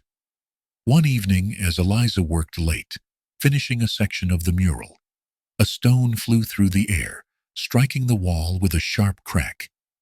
Paint splattered in all directions as the stone fell to the ground. Eliza whipped around to see the shadowy figure of a man disappearing into the night. Her pulse raced, but she took a deep breath, steadying herself. Sullivan, who had been sitting nearby, approached her. "They're scared," he said quietly. "Scared of what happens when people see the truth." Eliza nodded. "We'll keep going anyway." The rising tension culminated in a public meeting called by Mayor Halstead. The town hall was packed, every seat filled, and people standing shoulder to shoulder along the walls. Eliza and Mr. Sullivan sat near the front, calm but prepared for battle. "I'm here because the people of Bloomsville are concerned," the mayor began, his tone smooth but calculated. "Change is a good thing when it's done the right way. But some believe this," he gestured vaguely toward the murals, "is creating division rather than unity." Murmurs of agreement rippled through parts of the crowd. Eliza stood, drawing all eyes to her. "Division already existed here," she said firmly. "You just didn't want to see it. These walls aren't dividing us. They're bringing the truth to light. And the truth is the only thing that will help us heal." The room fell silent. Eliza looked around, meeting as many gazes as she could. "We're not erasing your town. We're showing you the strength you didn't know it had. The strength to stand together." A quiet voice broke the silence. "She's right." All heads turned to see Sammy's father, standing awkwardly near the back. His face was flushed, but his voice was steady. "This town's been broken for a long time. Maybe it's time we stop pretending otherwise." One by one, others began to nod, their faces softening as understanding spread through the room. A month later, Bloomsville gathered once more, this time to celebrate. The art center had been rebuilt, its walls adorned with murals that told the town's story. The Wall of Hope stood proudly, its colors vibrant and alive, reflecting the diversity and resilience of the people it honored. At the center of it all was Sullivan's final masterpiece, a massive painting titled "The Quiet Strength." It depicted Eliza standing alongside Sullivan, Sammy, and dozens of others, young and old, black and white, joined hand in hand beneath the rising phoenix. Eliza stood at the podium, her voice clear as she addressed the crowd. "This isn't just a wall. It's a promise that we will listen, we will learn, and we will stand together." The crowd erupted into applause, a sound that filled the air with hope. As the crowd began to disperse, Sullivan sat quietly on a bench, gazing at the Wall of Hope, with a faint smile. Eliza joined him, her expression soft. "You did it," she said. "We did it," he corrected, his voice gruff but tender. "And they'll remember it long after we're gone." They sat in companionable silence, the sun setting behind the wall, casting it in hues of gold and crimson. For the first time, Bloomsville didn't feel like a town stuck in the past. It felt alive, full of possibility and new beginnings. The morning after the unveiling of the Wall of Hope brought an unusual calm to Bloomsville. The sky was clear, a brilliant blue, without a hint of the storm clouds that had loomed over the town for months. The murals, vivid and alive, reflected the sunlight, as if the town itself had exhaled a long-held breath. Eliza stood across the street, taking in the sight. Sullivan's final painting, the phoenix, the townspeople, and the bond they shared, radiated strength and unity. For the first time, Bloomsville didn't feel like an enemy. It felt like home. "Something changed here, didn't it?" Sammy's voice broke her thoughts. Eliza turned to see him standing beside her, holding a notebook and looking up at the mural with quiet admiration. He wore a faint smile, the kind that spoke of newfound hope. "It did," Eliza replied softly. "But change doesn't always come easy, Sammy. Sometimes it's like pulling weeds. You have to dig deep and pull up everything before the garden can grow." Sammy frowned. "So, what now?" Eliza looked back at the mural, her resolve steady. "Now, we keep going, even if it's hard." While some of the town celebrated the transformation, not everyone welcomed the changes. The murals, the rebuilt art center, and Eliza's presence had stirred something darker. A simmering bitterness in those who clung to Bloomsville's old ways. Rumors began to spread through whispered conversations at the general store and in the pews of Sunday service. "She's trying to change who we are," they muttered. "This isn't her place." It wasn't long before the backlash became more visible. One evening, Eliza returned home to find red paint splattered across her front door. The words, "Go back where you came from," smeared across the wood in crude, jagged letters. Her breath caught as she took in the sight, her fingers trembling slightly as she touched the ruined door. From the sidewalk, Sullivan's voice broke the silence. "Cowards!" Eliza turned to see him approaching slowly, his cane tapping rhythmically against the pavement. He stopped beside her, his gaze hard and steady as he examined the damage. "This doesn't change anything," Eliza said quietly, more to herself than to Sullivan. He grunted in agreement. "No, it doesn't. But it means they're scared. And scared people make desperate choices." Eliza exhaled deeply, forcing herself to focus on the resolve that had brought her here in the first place. She wouldn't let this stop her. The following days brought an undeniable tension to Bloomsville. Lines were drawn, those who supported Eliza and the murals, and those who believed the town was losing itself. At the local diner, the conversations turned heated. Mr. Barnes, the town's oldest resident, slammed his coffee cup onto the table one morning, his voice echoing through the small space.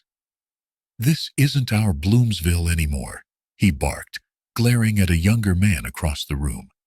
"We built this town, and now it's being turned into something we don't recognize. Who's going to stop her?"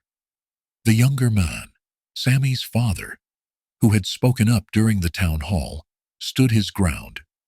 "You don't recognize it because you refuse to see what it could be. Maybe it's time to let go of the past." The diner went silent. Eliza, sitting quietly in the corner, watched the exchange with a mix of sadness and hope. The town was tearing at its seams, but within the cracks there was room for growth. That evening, as Eliza packed up her things at the art center, Sammy appeared at the door, his expression tense. "Miss James, you need to come with me," he said, breathlessly. "It's my dad. He's in trouble." Eliza didn't hesitate.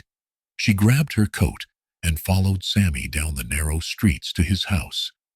There, a group of men had gathered outside, their voices loud and angry. Sammy's father stood on the porch, his shoulders squared, but his face weary. "You're a traitor, Mark," one man yelled, his fists clenched. "You're siding with her, with them. What happened to you?" Mark raised his hands, his voice calm but firm. "What happened to me is I realized what I was missing. My son deserves better. This town deserves better." The crowd grew more agitated, their voices overlapping in a chaotic chorus of resentment. Eliza stepped forward, her presence drawing their attention. "Go home," she said loudly, her voice cutting through the noise. "You're angry, I get that. But anger isn't going to fix anything. If you want to talk, I'm here. If you want to fight—" She shook her head. "You'll have to do it somewhere else." The men hesitated, their anger tempered by Eliza's unshakable calm. One by one, they began to disperse, though not without muttering curses under their breath. Mark turned to Eliza, his expression a mix of gratitude and apology. "I'm sorry you had to see that." Eliza shook her head. "Don't apologize. Standing up for what's right isn't easy, but it's worth it." Sammy, watching from the steps, grinned proudly at his father. "See, Dad? You're braver than you think." Despite Eliza's efforts, the backlash reached a boiling point. Late one night, Sullivan's house was vandalized, his windows shattered, and his paintings ripped to shreds. Eliza arrived early the next morning to find Sullivan sitting in his ruined living room, the broken glass crunching under her shoes as she stepped inside. "They don't want to see the truth," Sullivan said, his voice hoarse but steady. "They'd rather destroy it than face it." Eliza knelt beside him, her hand resting on his shoulder. "Then we give them no choice but to face it. We'll keep going. They can't erase us." Sullivan looked up at her, his eyes glistening. For the first time, Eliza saw the vulnerability beneath his hardened exterior. "You're stronger than they are, kid. Don't let them take that from you." Word of the vandalism spread quickly, and this time, the response was different. The students Eliza had taught, the families who had begun to see the beauty in the murals, and even some of the older residents came together to help Sullivan rebuild. Sammy led a group of kids as they swept up the glass and cleared the wreckage. Parents brought food and supplies, while others volunteered to help repair what had been destroyed. When Sullivan's new canvas was brought into the art center that evening, the atmosphere buzzed with a quiet determination. "This isn't just a painting. Eliza told the group as they gathered. It's a promise. They can tear down walls, but they can't tear down what we stand for. Sullivan nodded, his hands steady as he picked up his paintbrush. Let's get to work. As the chapter closed, Bloomsville found itself teetering on the edge of change. Old prejudices clashed with new hope, but Eliza, Sullivan, and their growing circle of supporters refused to back down. The murals stood tall, even amidst the backlash, a testament to resilience and quiet strength. Bloomsville wasn't healed yet, but the seeds had been planted, and sometimes that's enough. The sky was cloaked in darkness as Sullivan sat alone in the art center, surrounded by canvases, brushes, and half-finished pieces. The faint hum of crickets outside blended with the rhythmic scratch of his brush against the canvas. A single lamp cast a warm glow over his work, the beginnings of a painting that felt almost too precious to name. It depicted Bloomsville's people, hands extended toward one another, as if bridging the divides that had splintered the town for so long. The quiet peace didn't last. A sudden crash outside jolted Sullivan upright. He froze, his old instincts kicking in as he reached for the cane leaning against his chair. The sound came again, glass breaking, wood splintering. What the hell? He muttered, rising shakily to his feet.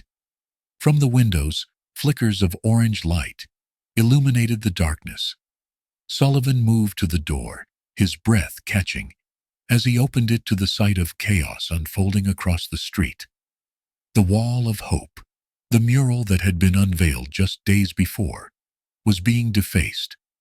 Shadows of men moved against the wall, their silhouettes sharp and violent, as they wielded cans of red spray paint and tools to scrape the surface.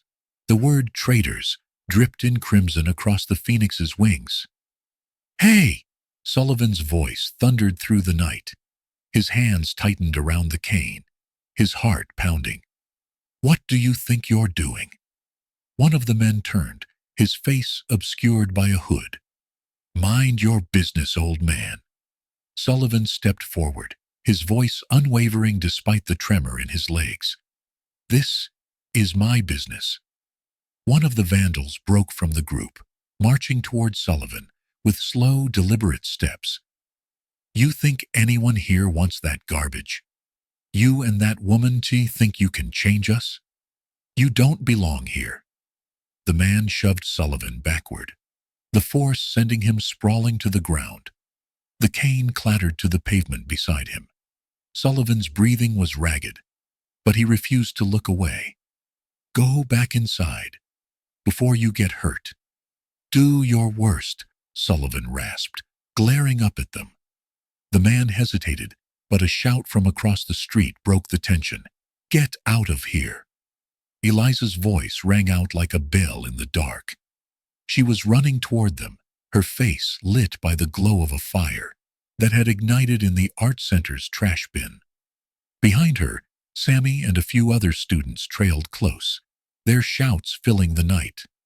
The vandals cursed, scrambling away into the darkness as Eliza skidded to a stop beside Sullivan, her hands gripping his shoulders. "Are you okay?" she panted, her face flushed with both fear and fury. Sullivan grunted, wincing as he sat up. "I'm fine. Don't fuss over me." But Eliza's gaze moved to the damage. The mural slashed and stained, the phoenix's wings almost unrecognizable. Her heart sank. The students gathered around, their faces pale as they stared at the destruction. "They ruined it," Sammy whispered, his voice trembling. Eliza's throat tightened as she looked at the defiled wall, the orange flames still flickering from the trash bin nearby. "No," she said, her voice low but firm. "They didn't ruin anything. They're afraid, that's all. Afraid of what this wall means." Sullivan met her gaze, his face etched with pain, but also quiet determination. "Then we'll paint it again." The fire department arrived soon after to extinguish the flames, but by morning, News of the attack had spread like wildfire through Bloomsville. The art center, still partially intact, stood as a grim reminder of what had happened. Eliza watched from a distance as groups of townspeople gathered near the mural, whispering amongst themselves. Some pointed accusingly in her direction, while others looked away, uncomfortable. By late afternoon, Bloomsville's mayor, an older man named Harold Peterson, held an emergency town meeting at the community center. Eliza and Sullivan sat near the front, their presence unavoidable. Sammy, his father Mark, and a handful of Eliza's students flanked them like a silent shield of support. Mayor Peterson cleared his throat as he stood at the podium, his voice gravelly and strained. What happened last night was unacceptable. Vandalism, violence, it doesn't represent who we are as a community. A murmur rippled through the crowd, some nodding in agreement, while others exchanged skeptical glances. One man stood up abruptly, his voice sharp. This all started when she showed up. His finger jabbed toward Eliza, his face red with anger. She came here thinking she could change things. Look what's happened now. Shouts of agreement rang out from scattered corners of the room. Eliza's chest tightened, but she stayed seated, her gaze steady. Sullivan slammed his cane on the floor, the crack silencing the room.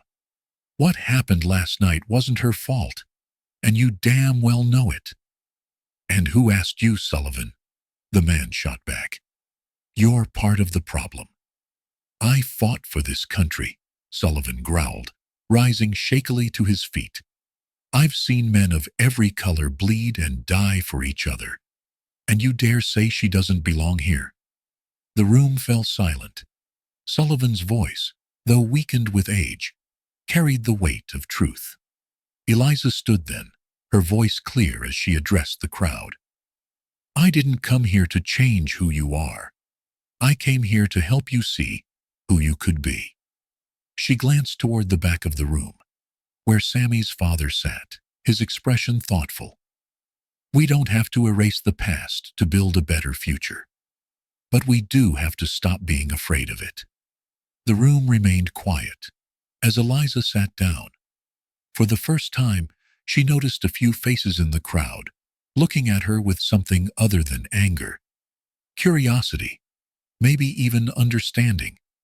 The next morning, Eliza and Sullivan returned to the art center to find a surprise waiting for them. Sammy and several students stood near the damaged mural, paintbrushes in hand, and cans of fresh paint stacked nearby. We're going to fix it, Sammy said, his voice resolute.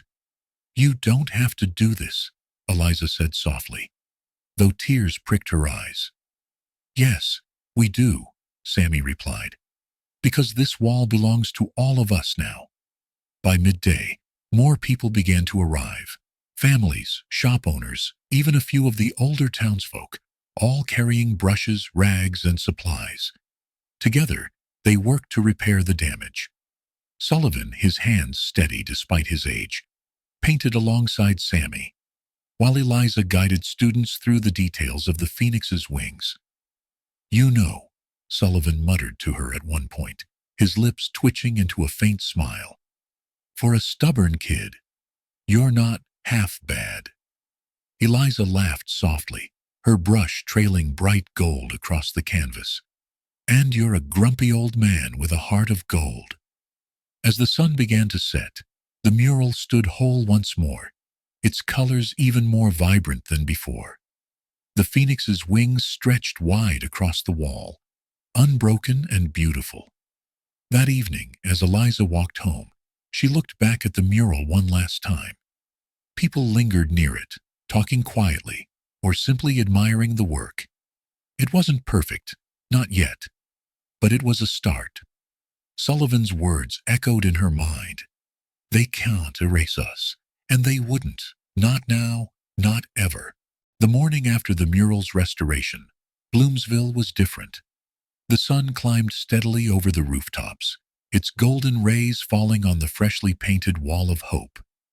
The mural shone brilliantly, phoenix wings stretching across the brick wall, as if daring the town to look at itself anew. Eliza stood across the street, her arms crossed as she took in the sight. It was still early, and the streets were just beginning to wake. A mother hurried by with her child, stealing a glance at the mural before quickly walking on. A grocer nodded toward Eliza as he unloaded crates of produce. It wasn't much, but it was progress. Sullivan shuffled up beside her, his cane tapping softly against the pavement. "They're looking," he grumbled. "That's something." Eliza smiled faintly, her gaze lingering on the bright colors. "Looking is the first step," he snorted. "If you say so. Stubborn as always, kid." As the day stretched on, Eliza noticed more small shifts around the town.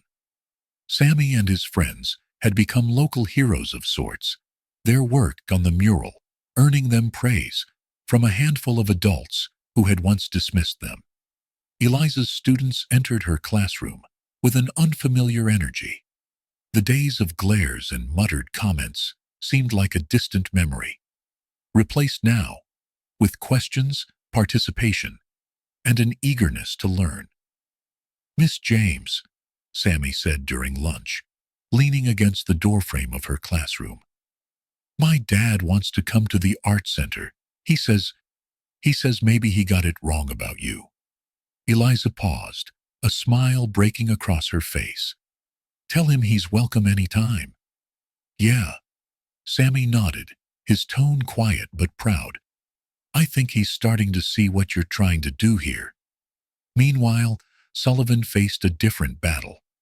The art center had survived the vandalism, but many of his old friends, the men he had grown up with, still refused to speak to him. They passed him on the street with tight jaws and sidelong glances, as though he had committed some unforgivable betrayal. One afternoon, Sullivan made his way to a local hardware store to pick up supplies for the art center. Inside, he found himself face to face with Harold Thompson, an old hunting buddy. Harold didn't look up as Sullivan approached the counter. "You gonna ignore me forever, Harold?" Sullivan said gruffly, his hand resting on his cane. Harold sighed, finally meeting Sullivan's gaze. "I don't understand you anymore, Sully. You're siding with her, with people like her. What happened to you?" Sullivan's voice was steady, low but unshakable. "Nothing happened to me.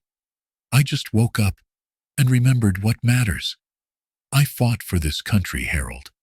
For people like Eliza. For people like Sammy. You think it's right to turn your back on them?" Harold shifted uncomfortably, his fingers drumming against the countertop.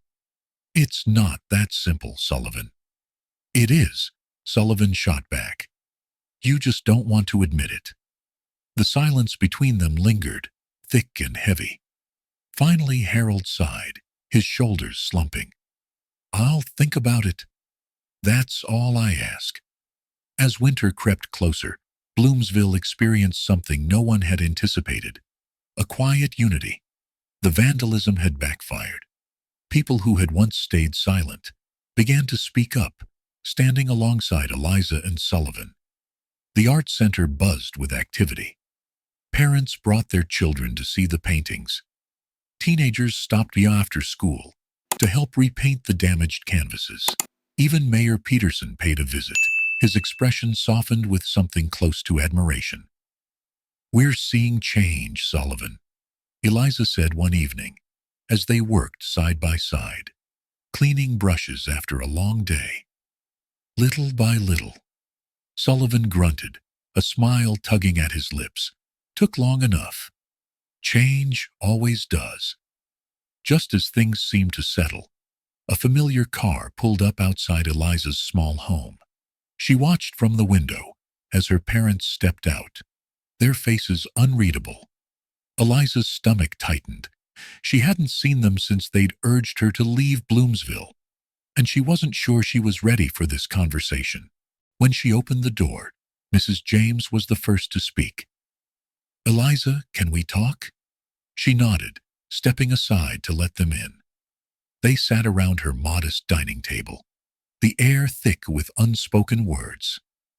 "Eliza," her father began, his deep voice softer than she remembered. "Your mother and I, we've been hearing about what you're doing here." Eliza braced herself. "And?" Her mother's eyes softened. "And we're proud of you." Eliza blinked, her breath catching. "What?" "We didn't understand at first," her father admitted, his hands folded tightly. "We thought you were putting yourself in danger for nothing. But now, we see what you're building here. And we're proud."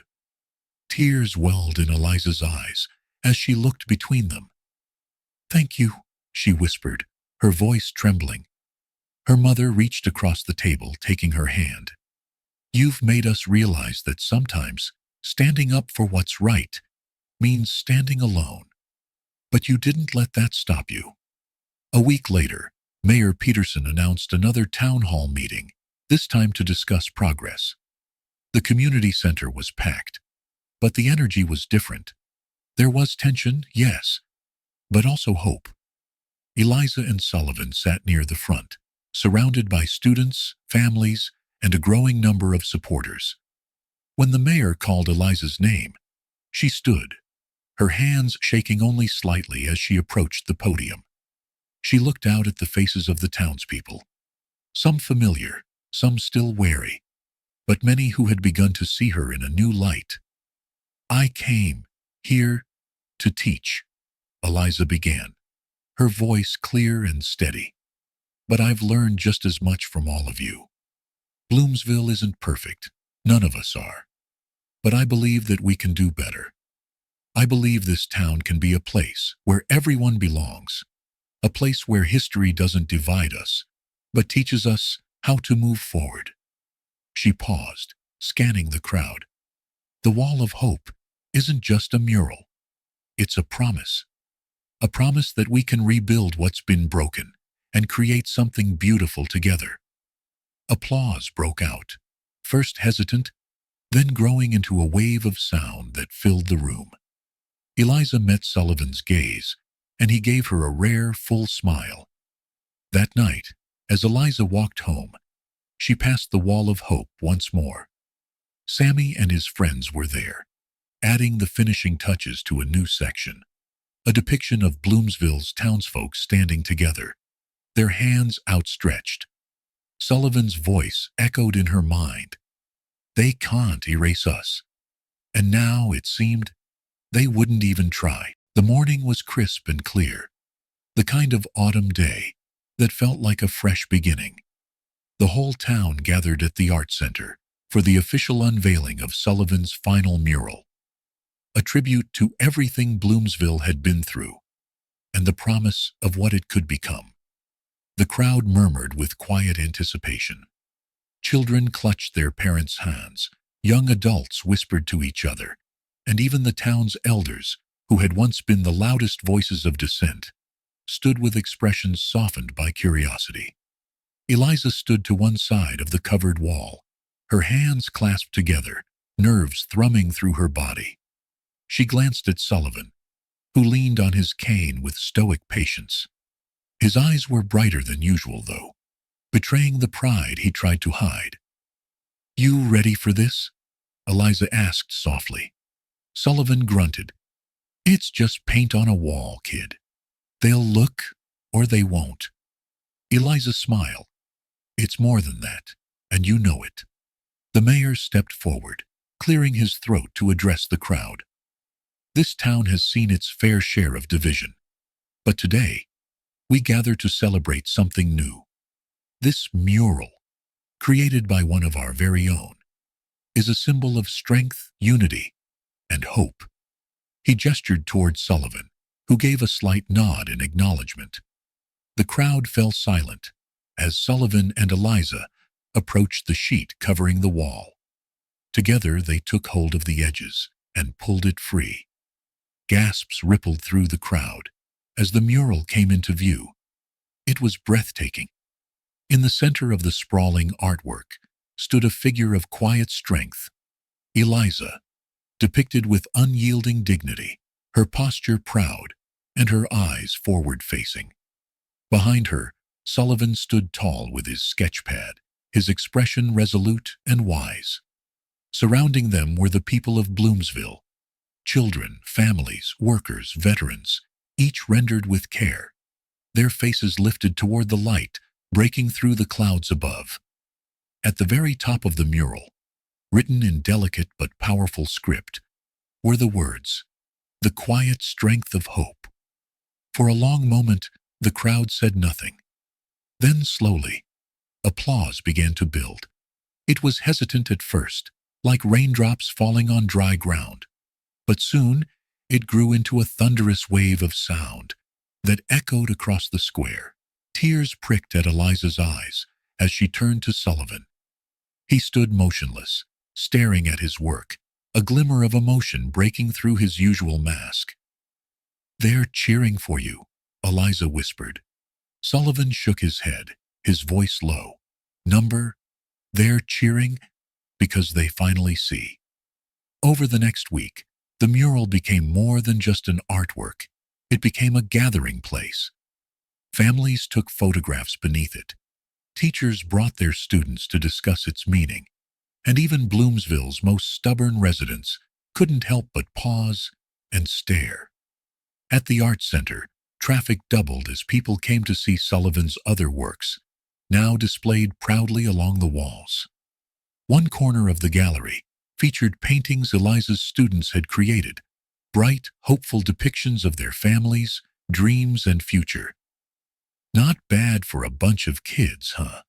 Sullivan grumbled one afternoon, though his smile betrayed his pride. Eliza laughed. They had a good teacher. A week after the unveiling, Bloomsville held a town-wide ceremony at the Wall of Hope. The mayor announced the creation of a permanent memorial nearby, a wall of honor dedicated to the unsung heroes Sullivan had painted in his earlier works. Photos and plaques of black soldiers who had fought and died for their country were displayed alongside their stories. Families traveled from neighboring towns to see the names of their loved ones etched into the wall.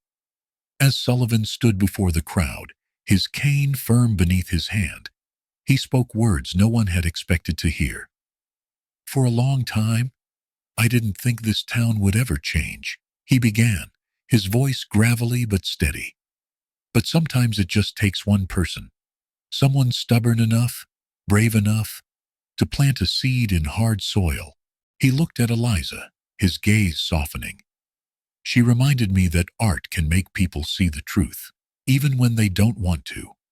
And the truth is, we all have a place here. We all have a story worth remembering." The applause that followed was long and loud. In the weeks that followed, Sullivan's health began to decline. The long hours at the Art Center and the emotional weight of his work had taken their toll. Eliza noticed the change first, the slight unsteadiness in his hands, the way he paused to catch his breath after walking short distances.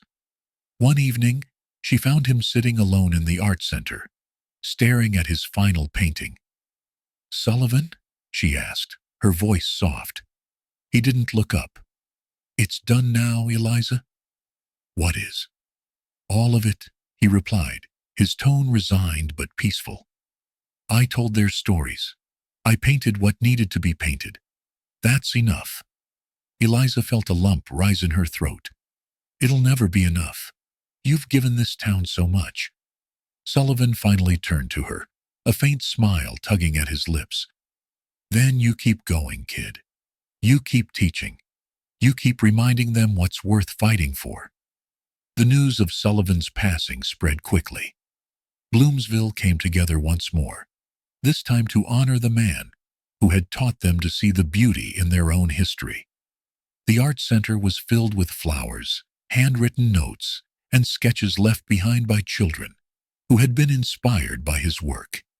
Eliza sat quietly near the front of the room during the memorial service, surrounded by her students and their families. Sullivan's cane rested against the wall beside his final painting, a silent reminder of the man who had carried so much for so long. When it was her turn to speak, Eliza approached the podium, her voice clear but trembling. "Sullivan didn't just paint," she began. "He gave us a gift. He showed us who we were, who we are, and who we can be. And he did it with quiet strength." Her eyes swept across the room, pausing on Sammy and the other children who had worked on the mural. "It's up to us now to carry that strength forward, to make sure we never forget the stories he told."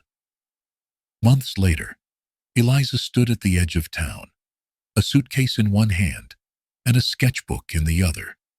Bloomsville had changed in ways she could barely believe, but her work wasn't done. Sammy and his friends waved from the wall of hope, their paint-streaked hands raised in farewell. "Are you coming back?" Sammy called. Eliza smiled, her eyes shining with tears. "I promise." As she turned to leave, she glanced back one last time. The town was bathed in morning light, the mural glowing brilliantly in the sun. A group of children ran past, their laughter echoing through the air. Sullivan's legacy lived on, not just in paint, but in the people who had chosen to see, to change, and to hope. As the sun sets on Bloomsville, leaving its streets bathed in golden light and whispers of hope, we're reminded that change doesn't come all at once. It happens in quiet moments, through acts of courage, and in the stories we choose to carry forward. What did this story mean to you? Did Eliza's journey inspire you? Did Sullivan's strength move you? Let us know your thoughts in the comments below. We'd love to hear your voice, because every perspective, every reflection matters. And if you felt a spark of hope or connection in today's story, hit that subscribe button and ring the bell. This is just one story of resilience and redemption, but it won't be the last. Join us next time for another tale that will move your heart and remind you of the quiet power we all hold within. Thank you for being here with us. Until next time, keep believing, keep hoping, and keep sharing stories that make the world a little brighter. See you soon. Star.